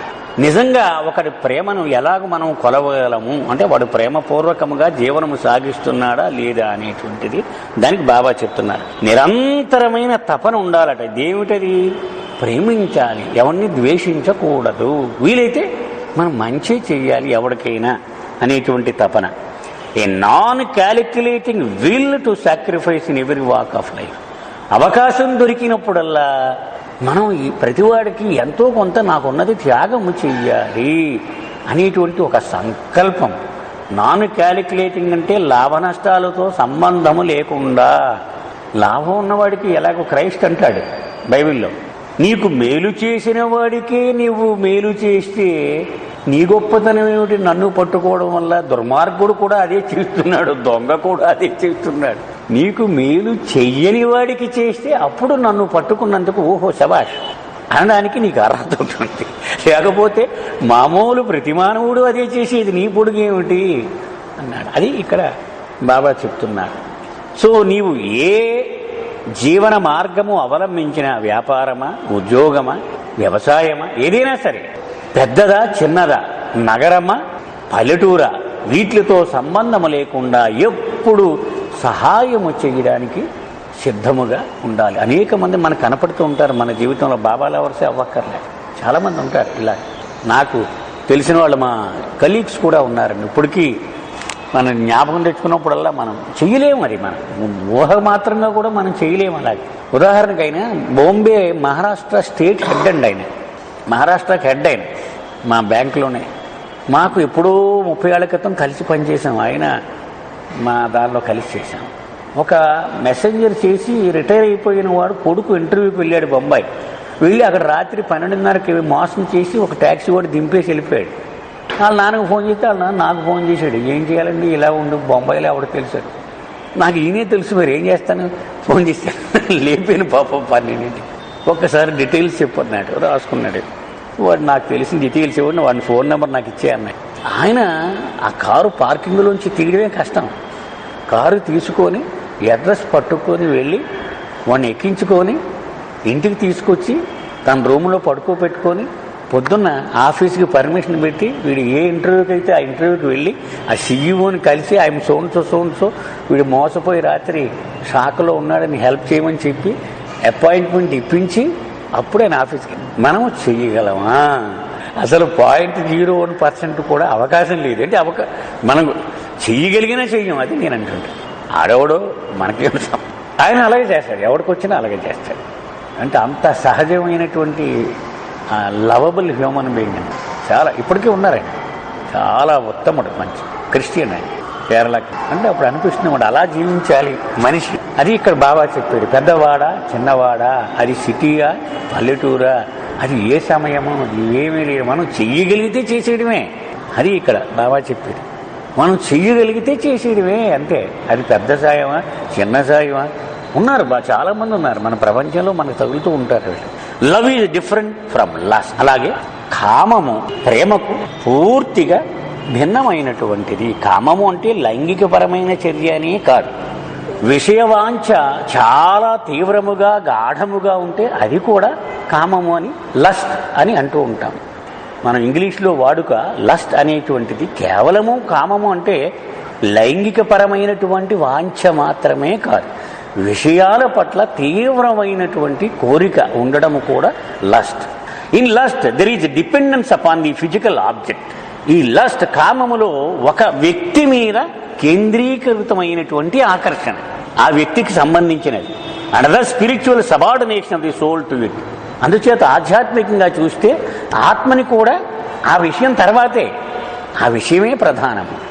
Love puts the soul into direct coordinate relation with the reality which lies behind the form. కానీ ప్రేమలో మాత్రము ఆ సత్యము, ఆ సత్యమే ప్రధానము. ఈ రూపము ఇవన్నీ కూడా తర్వాత వచ్చేటువంటివే. Therefore, lust is experienced as being heavy, but love is experienced as being light. దీన్ని బాబా చాలా అద్భుతంగా లవ్ అండ్ వైన్ అన్న చోట చాలా బాగా దీన్ని వివరించి చెప్పారు. గుర్తుందమ్మా? Love and wine both give intoxication. రెండు మత్తును కలుగజేస్తాయట. ప్రేమ, సారాయి, ఈ రెండు కూడా. కానీ ప్రేమ వలన కలిగినటువంటి ఉన్మత్తతలో మన అసలు రూపము తెలుసుకుంటామట. సారాయి వలన మన రూపాన్ని మర్చిపోతామట. We forget our self, but in divine love we realise our true self. అలాగే దీని వలన కలిగినటువంటి ప్రభావము తేడాగా ఉంటుందంట. విపరీతమైన నిస్పృహలో కూరుకుపోతాడట. సారాయి తాగేసిన తర్వాత నీరసం, నిస్పృహ ఆవహించి ఉంటుంది. అదే దివ్య ప్రేమలో మాత్రం అటువంటి ఏ రకమైనటువంటి ఒక నెగిటివ్ భావము ఉండదు. ఆనందము తాండవిస్తూ ఉంటుంది. అంతా ఉల్లాసముగా గాలిలో తేలిపోతూ ఉన్నట్టుగానే ఉంటుంది దివ్య ప్రేమ. ఇక్కడ కూడా బాబా అదే చెప్తున్నారు. కామము వలన మనసు బరువెక్కుతుంది, నిరాశ నిస్పృహ దరి చేరుతుంది. అదే దివ్య ప్రేమలో గాలిలో తేలిపోయేటంత ఆనందముగా ఉంటుంది. In lust there is a narrowing down of life, while in love there is an expansion in being. ఈ కామములో మనిషి మిగిలిన ప్రపంచమును విస్మరించి ఒక వ్యక్తి మీద కేంద్రీకృతమై ఉంటుంది వాడి జీవితం అంతా. కానీ ప్రేమలో ప్రవేశించినప్పుడు విస్తృతమైపోతుంది వాడి ప్రపంచమంతా. అంత భేదం ఉన్నది. దీనిలో సంకుచితమైపోతుంది ప్రపంచము. కామములో, ప్రేమలో విశాలముగా అయిపోతుంది ప్రపంచం. To have loved one soul is like adding its life to your own. Baba ఉదాహరణ చెప్తున్నారు. నువ్వు ఒకటివే ఉండేవాడు, ఒక ఊరు వెళ్ళావు అనుకుందాం. అప్పుడు ఇంకొక వ్యక్తిని ప్రేమిస్తూ ఉన్నావు, నువ్వు ఆఫీసులో ఎవడో. అప్పుడు నీ ప్రపంచం బాగా పెరిగిపోయింది. ఎందుకని వాడిలో కూడా నువ్వు జీవించడం మొదలుపెట్టావు. ఆ రోజు నుంచి, వాడిని ప్రేమించిన దగ్గర నుంచి. ఇదివరకు నీవు ఒక్కడిలోనే నీవు జీవించేవాడు, ఇప్పుడు వాడిలో కూడా నీవు జీవిస్తూ ఉన్నావు. Your life is multiplied and you live vicariously in two centre. అందుచేత ఆ రోజు నుంచి నీవు రెండు కేంద్రములలో నివసించడం మొదలుపెట్టావు. If you love the whole world you live vicariously in the whole world. మరి మొత్తం ప్రపంచాన్ని ప్రేమించావు అనుకో, మొత్తం ప్రపంచమే నీదే అయిపోతుంది, నువ్వే జీవిస్తావు మొత్తం ప్రపంచం అంతా కూడా. But in last there is an ebbing of life and generation of sense of hopeless dependence upon a form which is regarded as another.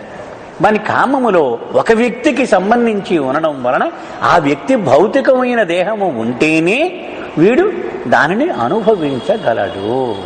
Thus in lust there is an accentuation of separateness and suffering, but in love there is a feeling of unity and joy. అందుచేత కామములో ఇంకొకడు వాడే ముఖ్యము. అంటే ఈ వేర్పాటు ధోరణి, ఈ భావము బాగా ఎక్కువగా కనపడుతుంది. ప్రేమలో మాత్రము ఐక్యత అది కనపడుతూ ఉంటుంది. Lust is dissipation, love is recreation. ప్రేమ వలన విపరీతమైన వినోదము, ఆనందం వస్తూ ఉంటుంది. ఈ కామము వలన నిస్పృహ, నిరాశ వస్తూ ఉంటుంది. Lust is a craving in a sense, love is N expression of spirit. ఇది ఇంద్రియముల ద్వారా ఆనందించాలి అనేటువంటి ఒక బలహీనతగా కామమును చెప్పవచ్చు. అదే ప్రేమ ఈ ఆత్మ యొక్క అది వ్యక్తం చేసేటువంటి ఒక ఆనందము. Lust seeks fulfilment but love experiences fulfilment. కామం అనుకుంటుందట ఆ సంతృప్తిని అనుభూతి పొందాలి అనుకుంటుందట, కానీ ప్రేమ మాత్రమే ఎస్ సాధించాను నేను అనే సంతృప్తిని పొందుతుందట. కామము కేవలము అది కావాలి అని ప్రయత్నం చేస్తుంది, కానీ ఎప్పటికీ పొందలేదు. In lust there is excitement, in love there is tranquillity. కామములో ఉద్రేకము ఉంటుంది, ప్రేమలో నిర్మలత్వము ఉంటుంది. Divine love is qualitatively different from human love. మనం నాణ్యత అంటాం కదా తెలుగులో. ఆ నాణ్యత కోణంలో దివ్య ప్రేమ, మానవ ప్రేమ చాలా తేడాగా ఉంటాయి. Human love is for the many in one and the divine love is for the one in the many. ఎంత అద్భుతంగా చెప్పారు. అయితే అర్థం చేసుకుంటే సులువుగానే ఉంటుంది, కానీ చాలా గాబరాగా ఉంటుంది పదజాలం. బాబా ఏమంటున్నారు, మానవుడి ప్రేమ ముఖ్యముగా భగవంతుడు ఒక్కడే, ఆయనలోనే ఇన్ని రూపాలు ఉన్నాయి, వీళ్ళందరినీ విడివిడిగా ప్రేమించేది మానవ ప్రేమ అట. కానీ భగవంతుడి ప్రేమ ఏమిటి, ఇవన్నీ నా స్వరూపములే అని భగవంతుడిలో ఉన్న ఇన్ని బహురూపాలను ప్రేమించడము దివ్య ప్రేమ యొక్క లక్షణము. Human love leads to innumerable complications but divine love leads to freedom. మానవ ప్రేమ కొత్త కొత్త సమస్యలను పుట్టిస్తూ ఉంటుంది. ఎందుకని వీడు ఒక వ్యక్తిని ప్రేమించడం మొదలు పెడితే వాడి సమస్యలన్నీ వీడి భుజం మీద వేసుకోవాలి. వాడికి సమర్థత లేదు, వీడికి సమర్థత లేదు. సో మానవ ప్రేమ వలన సమస్యలు ద్విగుణీకృతం అవుతూ ఉంటాయి. కానీ భగవత్ ప్రేమ వలన, దివ్య ప్రేమ వలన స్వేచ్ఛ వస్తుంది సమస్యల నుండి. In divine love the personal and impersonal aspects are equally balanced, but in human love the two aspects are in alternating ascendancy. వ్యక్త రూపము, అవ్యక్త రూపము అంటే కనిపించేటువంటిది, కనిపించనిది, ఈ రెండు రూపాల మధ్య దివ్య ప్రేమలో ఈ రెండిటి మధ్య సమతుల్యత ఉంటుంది. కానీ మానవ ప్రేమకు వచ్చేటప్పటికి ఇది ఉంటే అది ఉండదు, అది ఉంటే ఇది ఉండదు. Human love in its personal and impersonal aspects is limited, but divine love with its fusion of the personal and impersonal aspects is infinite in being and expression. మనం చెప్పుకున్నాం ఇది. మానవ ప్రేమకు పరిమితులు ఉన్నాయి. ఉదాహరణకు మానవ ప్రేమలో అతి ఉన్నతమైన ప్రేమ తల్లి ప్రేమ. బట్ ఆ తల్లి ప్రేమ కూడా బిడ్డకు మాత్రమే పరిమితం. ఆ బిడ్డను వదిలేస్తే మళ్ళీ మిగిలిన దుర్మార్గులు ఎలా ప్రవర్తిస్తున్నారో అలాగే ప్రవర్తిస్తుంది ఆవిడ కూడా. ఆ బిడ్డ వరకే. అది కూడా ఎందుకు ప్రేమించగలుగుతుంది చెప్పండి, జ్ఞాపకం వస్తే మీకు. ఎందుకు ఏ తల్లి అయినా బిడ్డను అంతగా ప్రేమించగలుగుతుంది? Growing up with God. Mehera ఆ అమ్మాయి గురించి, షీలా గురించి బాబా చెప్పేస్తూ ఉంటారు. ఇవాళ చనిపోద్ది, తీసుకొచ్చేస్తారు మధ్యాహ్నం, మన స్పెషల్గా నా చేతుల మీద పంపిస్తాను, నేను కప్పుకుని దుప్పటి కప్పేయాలి, ఆదినేమో ఫలానా పువ్వులు దండ తెమ్మన్నారు, ఇవన్నీ చెప్పేస్తూ ఉంటే ఏడుస్తూ ఉంది తల్లి. బాబా ఇలా తలపట్టుకున్నారు, ఎందుకు ఏడుస్తావు, నా చేతుల మీద పంపిస్తున్నాను, అలాంటి అదృష్టం ఎవరికీ రాదు, వద్దు, అన్యాయం చెయ్యకు అని చెప్పారు. అప్పుడు మెహరా బాబా చేతులు పట్టుకొని, బాబా అసలు తప్పు నీదే, ఒక తల్లికి బిడ్డ మీద ఎందుకు అంత ప్రేమ ఇచ్చావు, అలా ఇవ్వకపోతే ఆవిడ అంత ఏడ్చేది కాదు కదా, నువ్వే అంత ప్రేమించావు కదా అని బాబా అన్నాడు. అప్పుడు బాబా అన్నాడు, ఎప్పుడు అలా అనకు అని బాబా రహస్యం చెప్తాను అని చెప్పారు బాబా. ప్రతి తల్లికి కూడా బిడ్డను ప్రేమించడం కోసము ఎడిషనల్ డోస్ ఆఫ్ లవ్ ప్రతి తల్లికి ఇస్తాను నేను, లేకపోతే సృష్టి ఆగిపోద్దన్నారు. తనకు ఎంత మాత్రమూ సంబంధము లేని మరొక ఆత్మను తన శరీరంలో 9 నెలలు మోసి 2 ఏళ్ల పాటు కట్టు బానిసలాగా ఆనందముగా అన్ని కష్టాలను భరించాలంటే మానవ ప్రేమ, మామూలుగా మానవుడికున్న ప్రేమ సరిపోతున్నారు. ఎడిషనల్ డోస్ ఆఫ్ లవ్ అది ప్రతి తల్లిలో పెడతాను, దానివల్ల సృష్టి ఆగిపోవట్లేదు అన్నారు. అది కారణం, ఆ తల్లి ప్రేమించగలడానికి కారణం. లవ్ అండ్ గాడ్, ప్రేమ భగవంతుడు. ఏమని ఇది హౌ టు లవ్ గాడ్ మన అందరికీ తెలిసిందేనే. హౌ టు లవ్ గాడ్ మన అందరం విన్నది, చదివినది, కానీ తెలియనిదే. వారికి ఏది పూర్తిగా తెలియదు, అంతా బిగినర్సే. ఎన్నిసార్లు చదివినా అది ఒక్కసారి చదువుకున్నాం. Love and God. If instead of seeing faults in others we look within our self we are loving God. భగవంతుణ్ణి డైరెక్ట్గా ప్రేమించినా భగవంతుని ప్రేమించడమే. అలా ప్రత్యక్షముగా ప్రేమించకపోయినా కొన్ని పనులు నువ్వు చేస్తూ ఉంటే అలా కూడా అప్పుడు కూడా నువ్వు భగవంతుని ప్రేమిస్తున్నట్లే. అవి ఏవయ్యా అంటే బాబా చెప్తున్నారు ఒకటి. నువ్వు డైరెక్ట్గా భగవంతుని నేను నిన్ను ప్రేమిస్తున్నానయ్యా అని నువ్వు అనుభూతి పొందకపోయినా ఈ క్రింది విధముగా నువ్వు జీవించగలిగితే నువ్వు భగవంతుణ్ణి ప్రేమిస్తూ ఉన్నట్లే, నీకు తెలియకపోయినా కూడా అని మొట్టమొదటిది ఏమంటున్నారు, ఇతరులలో తప్పులు వెతకడం మానివేసి మనలోని తప్పులను మనం వెతకడం ప్రారంభిస్తే మనం భగవంతుణ్ణి ప్రేమిస్తున్నట్లే. అది మొదటిది. If instead of robbing others to help ourselves, we rob ourselves to help others, we are loving God. ఇతరులను దోచుకొని ఆ సంపదతో మనల్ని మనం సాయం చేసుకోవడానికి బదులు మనలను మనము దోచుకొని ఇతరులకు సహాయపెట్టగలిగితే భగవంతుణ్ణి ప్రేమిస్తూ ఉన్నట్లే. అంటే మనం భగవంతుని ప్రేమిస్తున్నావో లేదో మనకు తెలిసిపోతుంది ఇవన్నీ చెప్పి. If we suffer in the sufferings of others and feel happy in the happiness of others, we are loving God. ఇతరుల కష్టములలో కష్టానుభూతిని పొందుతూ ఇతరుల సుఖములలో సుఖానుభూతిని పంచుకుంటూ ఉంటే నీవు భగవంతుణ్ణి ప్రేమిస్తూ ఉన్నట్లే. ఉదాహరణకు ఇవాళ నిన్న పేపర్లో అనుకుంటాను వేశారు, హైదరాబాదులో బాంబు పేలి ఎంతోమంది 50 మంది మీద చనిపోయారు. ఆ మరునాడు ముఖ్యమంత్రి, మనని పరిపాలన చేసేటువంటి మంత్రులు వీళ్ళందరూ కూర్చొని ఎంత నష్టం జరిగిపోయింది, దీన్ని ఎలాగ మనం ఎదుర్కోవాలి అని మీటింగులో విరగబడి నవ్వుకుంటూ ఉంటుండగా ఒక విలేకరు ఫోటో తీసి అది వేశాడు, వీళ్ళు మనలను పరిపాలించి. ఇక్కడ బాబా చెప్పేది ఇతరుల కష్టములలో కష్టానుభూతిని, అది కనీస ధర్మం. జంతువు కూడా మీరు మరి అబ్జర్వ్ చేసేవాళ్ళు కుక్కను పెంచినోడు తెలిసిపోతూ ఉంటుంది. అది ఎప్పుడు ఆడుకునేది, మనకి ఏదైనా విషాదమైన వార్త వచ్చిందనుకోండి మన మూడు చూసేసి వెంటనే అది బల్ల కింద పోయి దాక్కుంటుంది. అది ఎప్పుడు ఆడదు. అంటే ఇది జంతువుకు కూడా ఆ లక్షణం ఉంది. అంటే మన కష్టం ఉంటే ఆ కష్టానుభూతిని అది వెంటనే పసిగడుతుంది అనమాట. అది కూడా అమ్మో వీళ్ళ పాపం చాలా కష్టంలో ఉన్నారు వీళ్ళు, it is not time for me to play అని కిందకు దూరిపోయి దాక్కుంటుంది, తోక ముడిచిపోయి. అది కూడా ప్రదర్శించలేని మానవులుగా మనం జీవిస్తూ ఉన్నాము. If instead of worrying over our own misfortunes, we think of ourselves as more fortunate than many others, we are loving God. ఒక గేయంలో రాజా గారు రాసింది ఎప్పుడు జ్ఞాపకం వస్తుంది.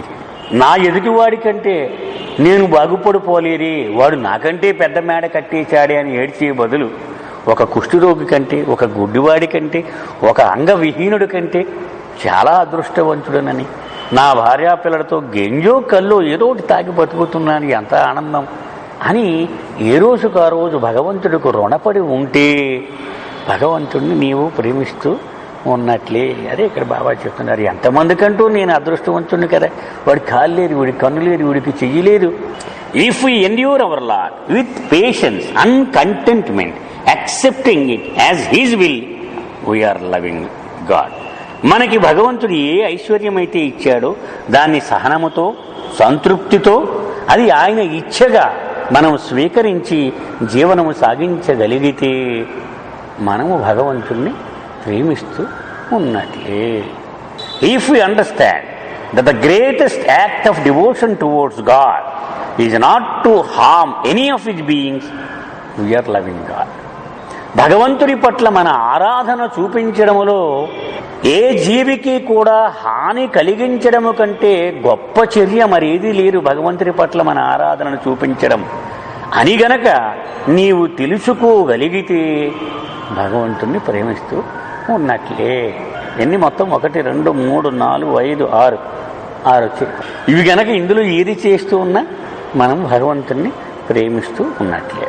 To love God as he ought to be loved, we must live for God and die for God, knowing that the goal of all life is to love God and find Him as our own self.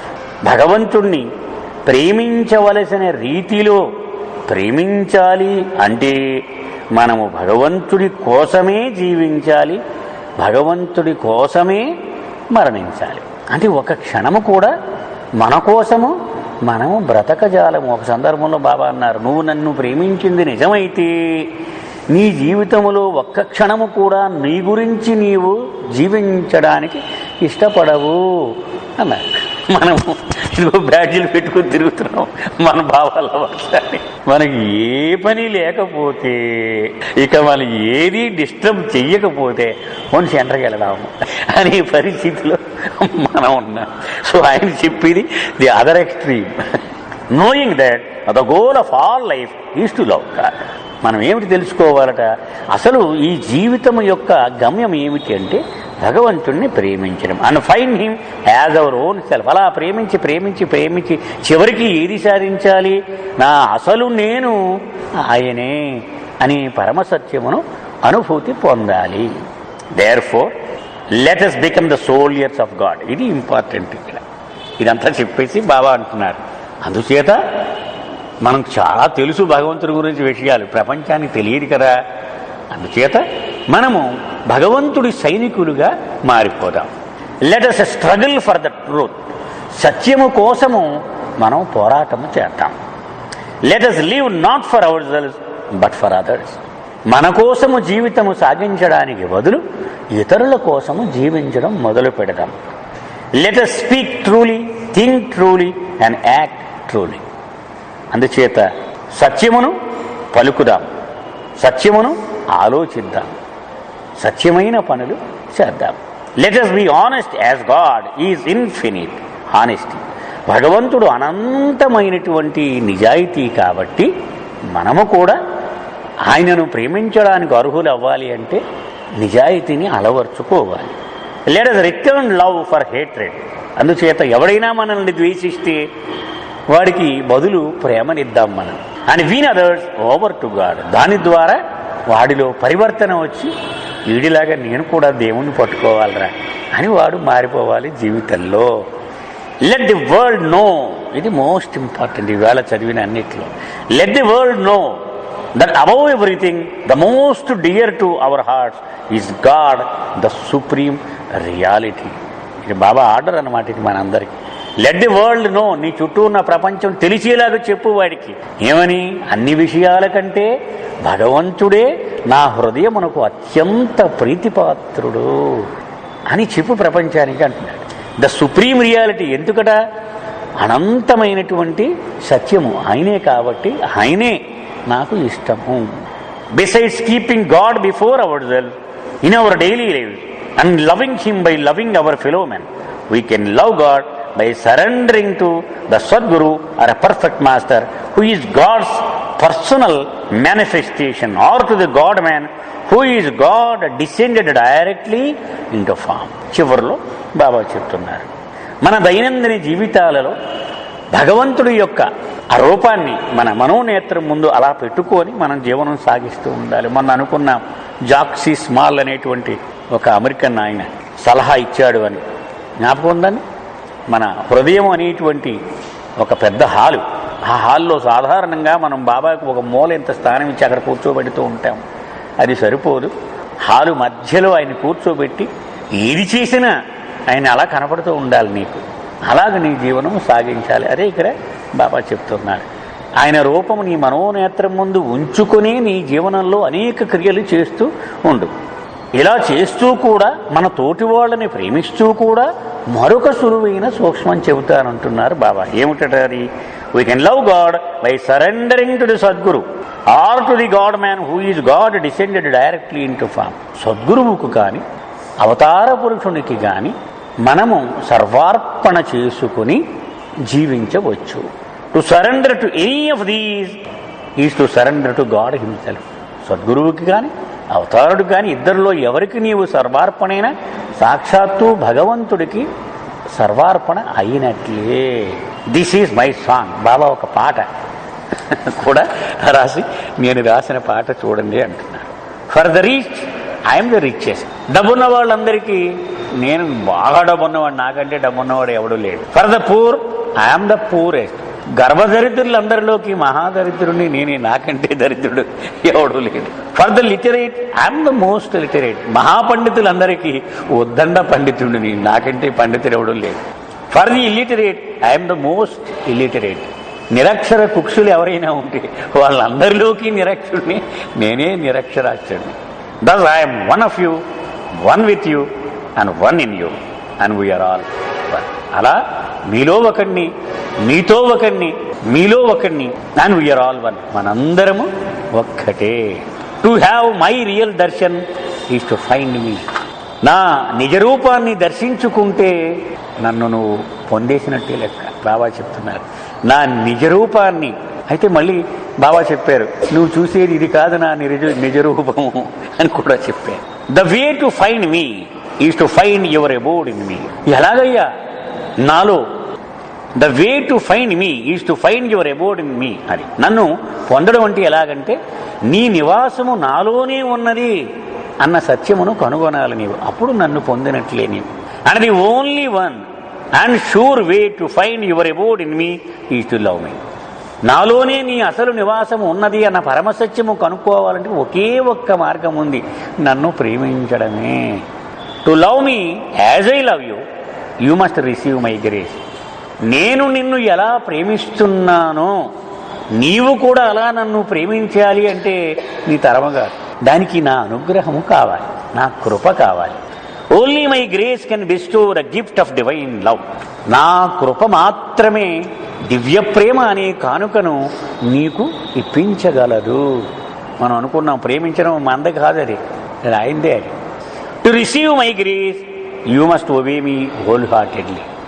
మరి నా కృప కావాలంటే నిండు హృదయముతో నాకు విధేయుడుగా నీ ఉండాలి. మనము ఉన్నామా?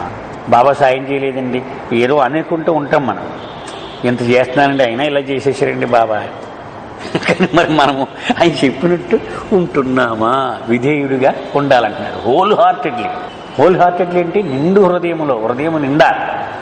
To receive my grace you must obey me wholeheartedly. నిండు హృదయముతో నాకు విధేయుడిగా ఉండాలి. With a firm foundation of unshakable faith in me. అచంచలమైనటువంటి, అన్షేకబుల్ అంటే కదపలేవిక, అలాంటి తుఫాను వచ్చినా వరదలు వచ్చినా ఉధృతి ఏమొచ్చినా కదలకుండా ఉండాలి. అలాంటి అచంచలమైన విశ్వాసము నీకు నాలో ఉండాలి. ఎప్పుడు తెలుస్తుంది అది ఉందో లేదో చెప్పాలా? కష్టాలు వచ్చి ఇప్పుడు అది అచంచలమో కాదు ఉంటూ తుఫాను వస్తే తెలుస్తుంది, లేకపోతే అంతా పెర్ఫెక్టే, అంతా పెర్ఫెక్టే. ఆ గాలి వచ్చినప్పుడు అప్పుడు ఇది అటు ఇటు కొట్టుకుంటూ ఉంటే తెలియదు ఏంట్రా ఇలా కట్టారు. And you can only obey me spontaneously as I want when you completely surrender yourself to me. Baba అంటున్నారు అప్రయత్నముగా సహజముగా నీవు నాకు విధేయుడిగా ఉండాలి అంటే నేను కోరుకున్నట్లుగా నీవు నాకు సంపూర్ణముగా సర్వార్పణ అయినప్పుడే అది సాధ్యము. So that my wish becomes your law. సర్వార్పణ అంటే ఏంటో చెప్పేస్తున్నారు బాబా. నెక్స్ట్ ఏమిటా? ఓకే అయితే అలా అంటావా? అయితే ఓకే అంటాడు. నేనేదో మొత్తం తంటాలు పడిపోయి జీవితం అంతా వెచ్చించేసి ఇది సాధించేయాలని తాపత్రయపడుతున్నాను, ఇది కుదరదురా అన్నాడు. అయితే ఓకే అని వీడియో అంగీకరించగలగాలి. ఆయన ఇచ్చే నా ఇచ్చా ఒప్పుకుంటున్నాను. And my love sustains your being. ఆయన ప్రేమయే మన ఊపిరి అవ్వాలి. Age after age many aspire for such a surrender. యుగ యుగాలుగా చూసినట్లయితే ఎన్నో లక్షల మంది అలాంటి సర్వార్పణ కోసం తాపత్రయపడ్డారు చరిత్ర తిరిగి చూస్తే. But only very few really attempt to surrender to me completely as I want. కానీ అతి తక్కువ మంది మాత్రమే నిజముగా అలాగూ నాకు సర్వార్పణ అవ్వడానికి, సంపూర్ణముగా అవ్వడానికి ప్రయత్నము చేశాడు. అంటే సాధించారని చెప్పట్లేదు బాబా. వాడు నిజంగా ప్రయత్నము చేసిన వాళ్ళే అతి తక్కువ మంది ఉన్నారట. ఇక సాధించిన వాళ్ళు ఇంకెంత తక్కువ మంది ఉంటారో మనం అంచనా వేసుకోవచ్చు. ఎందుకని ఇది మామూలు వ్యవహారం కాదండి. ఏం చేసినా నేను రెడీ అంటే మనం రెడీగా ఉన్నామా? చాలా తక్కువ మంది. అందుకే బాబా ఒక సహవాసంలో బాబా దాస్ అని వాడు చెప్పేస్తూ ఉన్నాడు, నీ భజన చేసేస్తున్నాను, పిల్ల చచ్చిపోయింది, ఇలా చేతుల్లో పట్టుకున్నాను, పాడేసాను గంట, వెంటనే బతికేసింది. అందరూ తప్పట్లు కొట్టారు, శవాష్ శవాష్ అన్నారు. బాబా అన్నారు ఇదేమో నా వెరకిలు కాదన్నారు అని అర్ణవాస కుటుంబాన్ని పిలిచారు. అర్ణవాసం స్త్రీ మండలి సభ్యురాలు ఉంది కదా, వీళ్ళకి యజమాన్ని పట్టుకెళ్ళిపోయాను, ఈవిడ తమ్ముడు 21 ఏళ్ల వాడిని పట్టుకెళ్ళిపోయాను, అయినా నా పాదాలు పట్టుకుని ఉన్నారు. అది నా మెరకి. ఇక్కడ మన సందర్భం వచ్చినప్పుడు అంటే సర్వార్పణ అంటే అది రోజు మిఠాయి చేస్తుంటే శవాష్ తీసేసుకుంటాను నేను విధేయుణ్ణే, కానీ ఒక రోజు 2 మిరపకాయలు కూర్చొని తినేని తినేయగలగాలి. ఆయన ఇచ్చింది కదా, తీసేసుకోవాలి, తినేయగలగాలి. అది సరెండర్ అంటే ఆయన ఇచ్చే నా ఇచ్చ. నా ఇష్టం వచ్చినట్టు నువ్వు చేయి కాదు, అంతా నీ దగ్గర అంటే నీ ఇష్టం ఏదో అది అని. అంతేగాని నా ఇష్టం వచ్చినట్టు నువ్వు చెయ్యి అంటే అది దయ కాదు. అంతా నీ దగ్గర అంటే నీ ఇష్టమే. లెట్ దై కింగ్డమ్ కమ్, నీ రాజ్యం నెరవేరునుగాక అంటే నీ ఇచ్చే ఏదైతే ఉందో అదే నడుచునుగాక.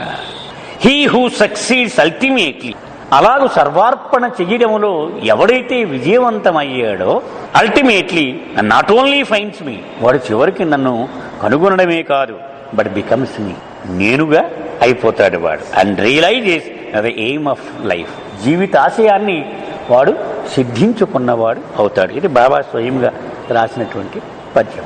The final way to realise God is to love him and to lose oneself in him through intense longing for union with him. ఒక రహస్యము ఉన్నది. అది ఏమిటంటే, బాగా పెద్దవాడుగా అయిపోయి ఒక పెద్ద నెట్టు అడ్డు ఉందనుకోండి, పెద్ద నెట్టు అడ్డు ఉంది, ఇటు నుంచి అటు వెళ్ళాలి. ఏం చేయాలి? నేను బాగా పెద్దవాడిని అయిపోయి కాలు వేసుకుని ఆ నెట్ట దాటేయాలి. లేకపోతే బాగా చిన్నవాడిని అయిపోయి దోమలాగా అయిపోయి మధ్యలో కన్నులోంచి వెళ్ళిపోవాలి. రెండే దారులు. అంతేగాని మామూలుగా ఉండి మీరు దాటేస్తారంటే అది కుదరదు. అందుకని బాబా ఏమంటున్నారు, నిన్ను నీవు పోగొట్టుకోగలిగితే అప్పుడు చాలా చిన్నవాడు అయిపోయి సులభంగా దీన్ని దాటేసి వెళ్ళిపోగలవు.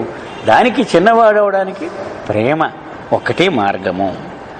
చిట్ట చివరి మార్గం ఏమిటయ్యా భగవంతుణ్ణి పొందాలి అంటే, ఆయన్ని ప్రేమించి ఆ ప్రేమ ద్వారా నిన్ను నీవు పూర్తిగా చెరిపేసుకోవడము. దానిలో ఆ తపన రగిలి ఆయనతో ఏకమైపోతావు. To love God wholeheartedly is to lose oneself eventually in the beloved and enter the eternal life of God. Baba అన్నారు, భగవంతుడి మీద ప్రేమ ఎక్కువయ్యే కొలది వీడి గురించిన ఆలోచనలు తగ్గిపోయి భగవంతుడి యొక్క ఆలోచనలే వీడిలో నిండిపోతాయి. క్రమంగా వీడి ఉనికి కూడా అంతరించిపోయి భగవంతుడిలోనే జీవించడం మొదలు పెడతాడు వీడు. ఇక చివరి స్టెప్పు, వీడు పూర్తిగా చెరిగిపోయి భగవంతుడే వీడైపోతాడు. అది రహస్యం, అది ప్రేమలో ఉన్న రహస్యం అది. సో ప్రేమించడము, తనను తాను చెరిపేసుకోవడము ఏకకాలములో జరిగేటువంటి ప్రక్రియలు ఆ రెండు కూడా. తన ప్రేమ ఎంత ఎక్కువగా ఉంటే అంత ఎక్కువగా తను తాను చెరిపేసుకుంటూ ఉంటాడు. అది చెరిగిపోనివ్వకుండా నా బ్యానర్లు కట్టుకొని నేను అక్కడ తిరుగుతూ ఉంటే ఈ బ్యానర్లే మిగులుతాయి, ఆయనకి ఎప్పుడు మనం చేరలేము. అందుచేతే మనం ఎప్పుడు చెక్ చేసుకుంటూ ఉండవలసింది, బాబా పని చేస్తూ ఉన్నప్పుడు కానీ, బాబా పనిలో నేను మునిగి ఉన్నప్పుడు కానీ, ఆయనే కనిపించేలాగా నేను జాగ్రత్త వహిస్తున్నానా, నేను కనిపించడానికి ప్రయత్నము చేస్తూ ఉన్నానా, ఎప్పుడు చెక్ చేసుకుంటూ ఉండాలి. Never unfurl your own flag on Baba's platform. అది మూల సూత్రము. బాబా పని అనేటువంటి ప్లాట్ఫారం మీద బాబా జెండా మాత్రమే ఎగరాలి. మన జెండాలు ఎగరవేయడానికి మనం ప్రయత్నం చేస్తే మనంత అజ్ఞాని మరొకడు ఉండడు. చాలా సూక్ష్మంగా ఒక్కసారి బాబా అన్నారు, స్టేజ్ మీద నువ్వు ఎక్కావు అనుకో నేను ఇలా దిగిపోతానన్నాడు. దాని అర్థం మనం ఇలా ఎక్కగానే ఆయన అలా దిగిపోతాడు. ఎందుకని ఆయనే ఉండాలి అక్కడ, ఇంక రెండో వాడికి స్థానమే లేదు. ఆయనతో పాటు ఇంకొకరికి స్థానం ఇచ్చేటువంటి ఆ దౌర్భాగ్యము మనము చెయ్యకూడదు. అప్పుడు ఆయనే. Like a tree such love has branches. అటువంటి ప్రేమ గురించి మాట్లాడుతున్నారు బాబా. చెట్టుకి ఇలా కొమ్మలు ఉంటాయి, అలాగే ఆ ప్రేమకు కూడా కొన్ని శాఖలు ఉన్నాయి.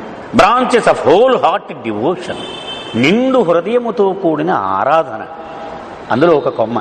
పర్ఫెక్ట్ సెల్ఫ్లెస్ సర్వీస్, పరిపూర్ణమైన నిస్వార్థ సేవ. సెల్ఫ్ డినయల్, తనను తాను ఏమాత్రం ఖాతరు చేయడు. అసలు ఏమడు ఒక కుర్చీ ఉండిసారంటే అయితే నేను కిందకు వచ్చేస్తానే, కూర్చోబెట్టాను ఏం పర్లే అని చాలా అప్రయత్నంగా వాడు అనగలడనమాట.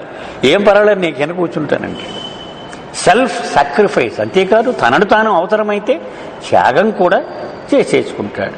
Self renunciation, self annihilation and truth, తనను తాను సర్వనాశనం కూడా చేసేసుకుంటాడు. చిట్ట చివరిది సత్యము. ఇన్ని బ్రాంచెస్ ఉన్నాయట ఆ ప్రేమ. In this love are embodied all the yogas known to saint and seeker. ఇలాంటి ప్రేమలో సాధువులకు ముముక్షులకు వీళ్లకు తెలిసినటువంటి యోగాలు మొత్తము ఇమిడి ఉన్నాయి ఇటువంటి ప్రేమలో. ఒకసారి మెడిటేషన్, ధ్యానమునకు ప్రేమకు ఉన్నటువంటి పోలికను చెబుతూ బాబా అన్నారు, love begins where the meditation of a Yogi ends. అంటే అది మనకు అర్థం చేసుకుంటే అందులో ఎంత విలువిచ్చారో ప్రేమకు. యోగి యొక్క ధ్యానము పరాకాష్ఠ స్థితికి చేరి ఆగిపోయిన దశ ప్రేమకు ప్రారంభ దశ అవుతుంది అన్నారు. ధ్యానముతో పోల్చినప్పుడు ప్రేమ ఎంత ఉత్కృష్టమైన స్థానము ఉన్నది అని అర్థం చేసుకోవడానికి బాబా చెప్పినటువంటి విశ్లేషణ. The highest aspect of this love, which surpasses love itself, is that of complete surrender to the will of the beloved. ఈ ప్రేమ బాగా పరాకాష్ఠ చేరిపోతే ప్రేమ కంటే అతి ఉత్తమ గుణంలోకి వెళ్ళిపోతున్నది. అది ఏమిటది?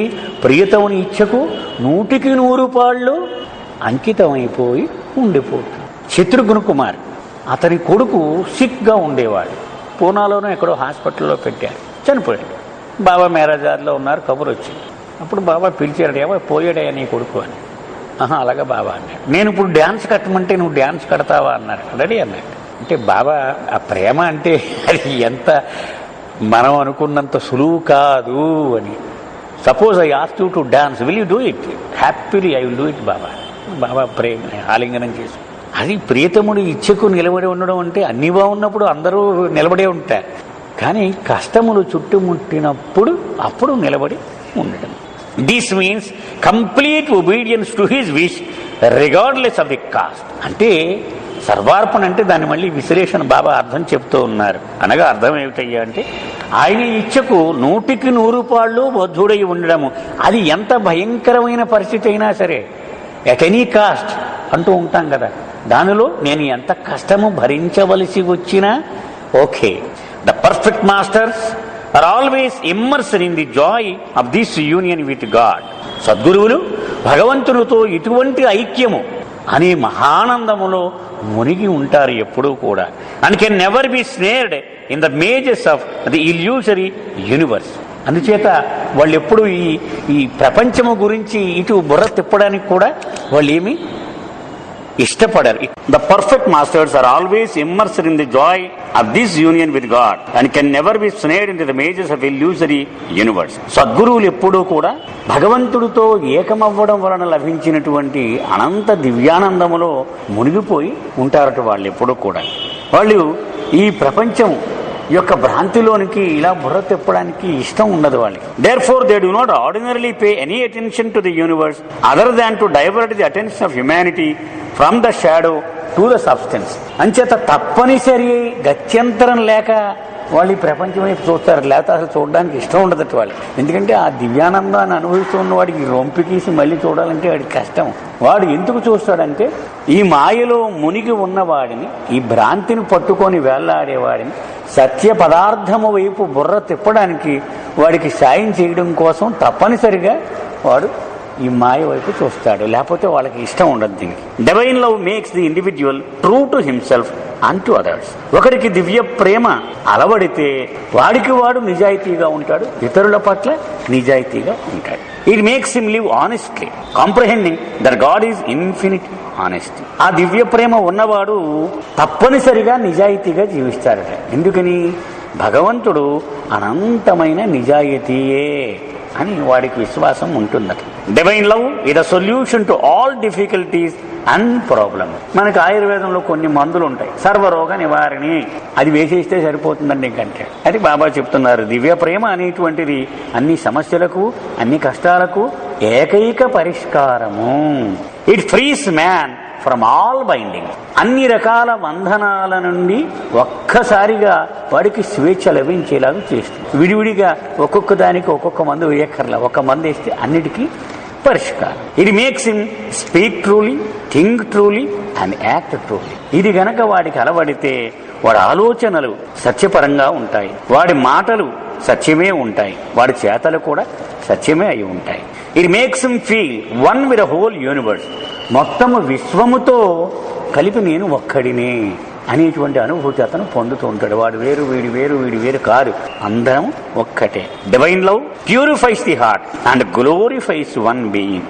దివ్య ప్రేమ ఒకడి హృదయాన్ని పరిశుద్ధంగా మార్చేస్తుందట. వాడి మొత్తము కాలి నుండి తల వరకు కూడా వాడి వైభవంతో నింపేసిందట. వాడి వెలిగిపోతూ ఉంటాడనమాట దివ్య ప్రేమ ఉన్నవాడు.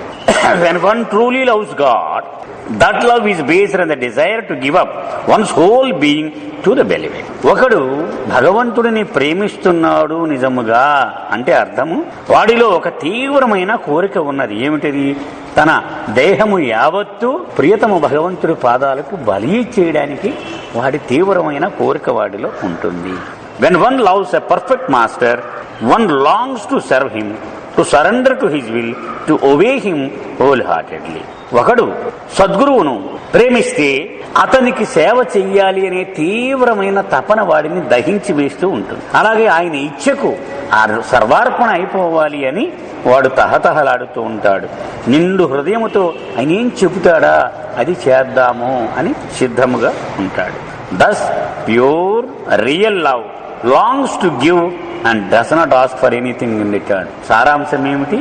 స్వచ్ఛమైనటువంటి ప్రేమ, నిజమైన ప్రేమ ఎప్పుడు ఇవ్వడానికి తాపత్రయపడుతుంది కానీ నాకు ప్రతిఫలం ఏమిస్తావు అని ఎప్పటికీ అది ఆశించదు.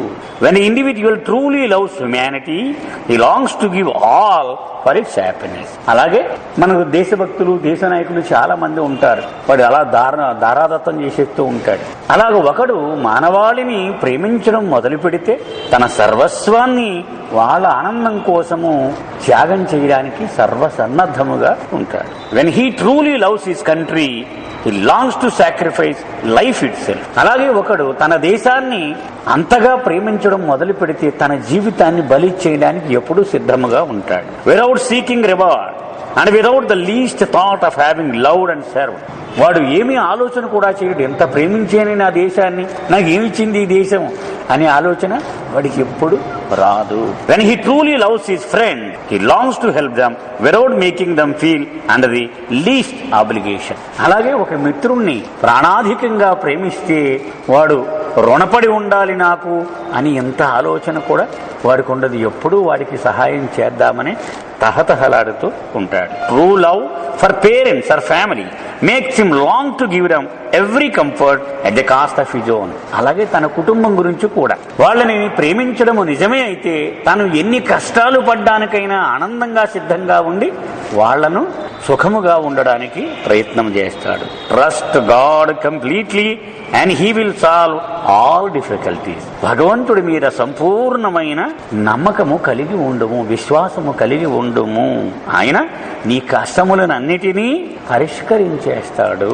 Faithfully leave everything to him and he will see to everything. పూర్తి విశ్వాసముతో సర్వస్వము ఆయనకే విడిచిపెట్టి ఆయనే చూసుకుంటాడు సర్వస్వాన్ని కూడా.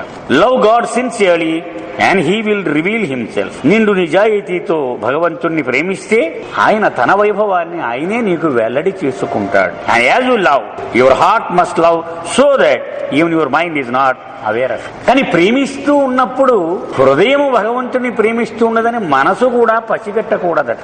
అలాగూ ప్రేమించాలి అంటే పబ్లిసిటీ ఉండకూడదు, ఎవ్వడికి తెలియకూడదు. నేను భగవంతుణ్ణి ప్రేమిస్తున్నాను అన్న విషయము నీ మనసుకే తెలియకూడదు. హృదయం కదా ప్రేమించేది.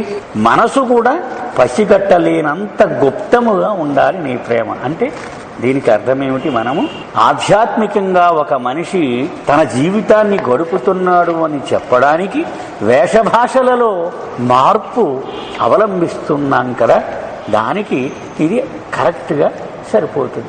నీ మనసుకే తెలియకూడదంటున్నారు హృదయం ప్రేమిస్తున్నట్టు. మరి ప్రపంచానికి ఎందుకు అవసరం ఈ వేషం? ఎందుకు? ప్రపంచము గుర్తించాలి. అవసరం ఉందా? లేదు.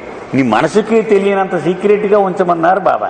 మరి ఈ ప్రపంచం కోసమే కదా మన వేషం మార్చేది. మరి అది అవసరమా? As you love God wholeheartedly and honestly, sacrificing everything at the altar of this supreme love, you will realise the beloved within you. అలా నిండు హృదయముతో నిజాయితీగా నీకున్న సర్వస్వమును ఆ ప్రేమ అనే వేదిక మీద భగవంతుడికి నీవు బలి చేస్తే ఆ దివ్య ప్రియతముడు నీ హృదయములోనే తనను తాను నీకు వ్యక్తపరుచుకుంటాడు. ఒక సందర్భంలో బాబా అన్నారు, నీవు చాలా పెద్ద త్యాగాలు అని ఏవైతే అనుకుంటావో, వేలాది జన్మలు అలాంటి త్యాగములు చేసినా నేను నీకు చేసిన దాంతో పోలిస్తే అవి నీవు చెయ్యనట్లే లెక్క. నేను నీకు చేసిన దాంతో పోలిస్తే నీవు వేలాది జన్మలు గొప్ప గొప్ప త్యాగాలు అనేవి చేసినా కూడా అవి ఎందుకు కొరగావు, అంత ప్రేమిస్తున్నాను నిన్ను, నీకు తెలియదు అన్నారు.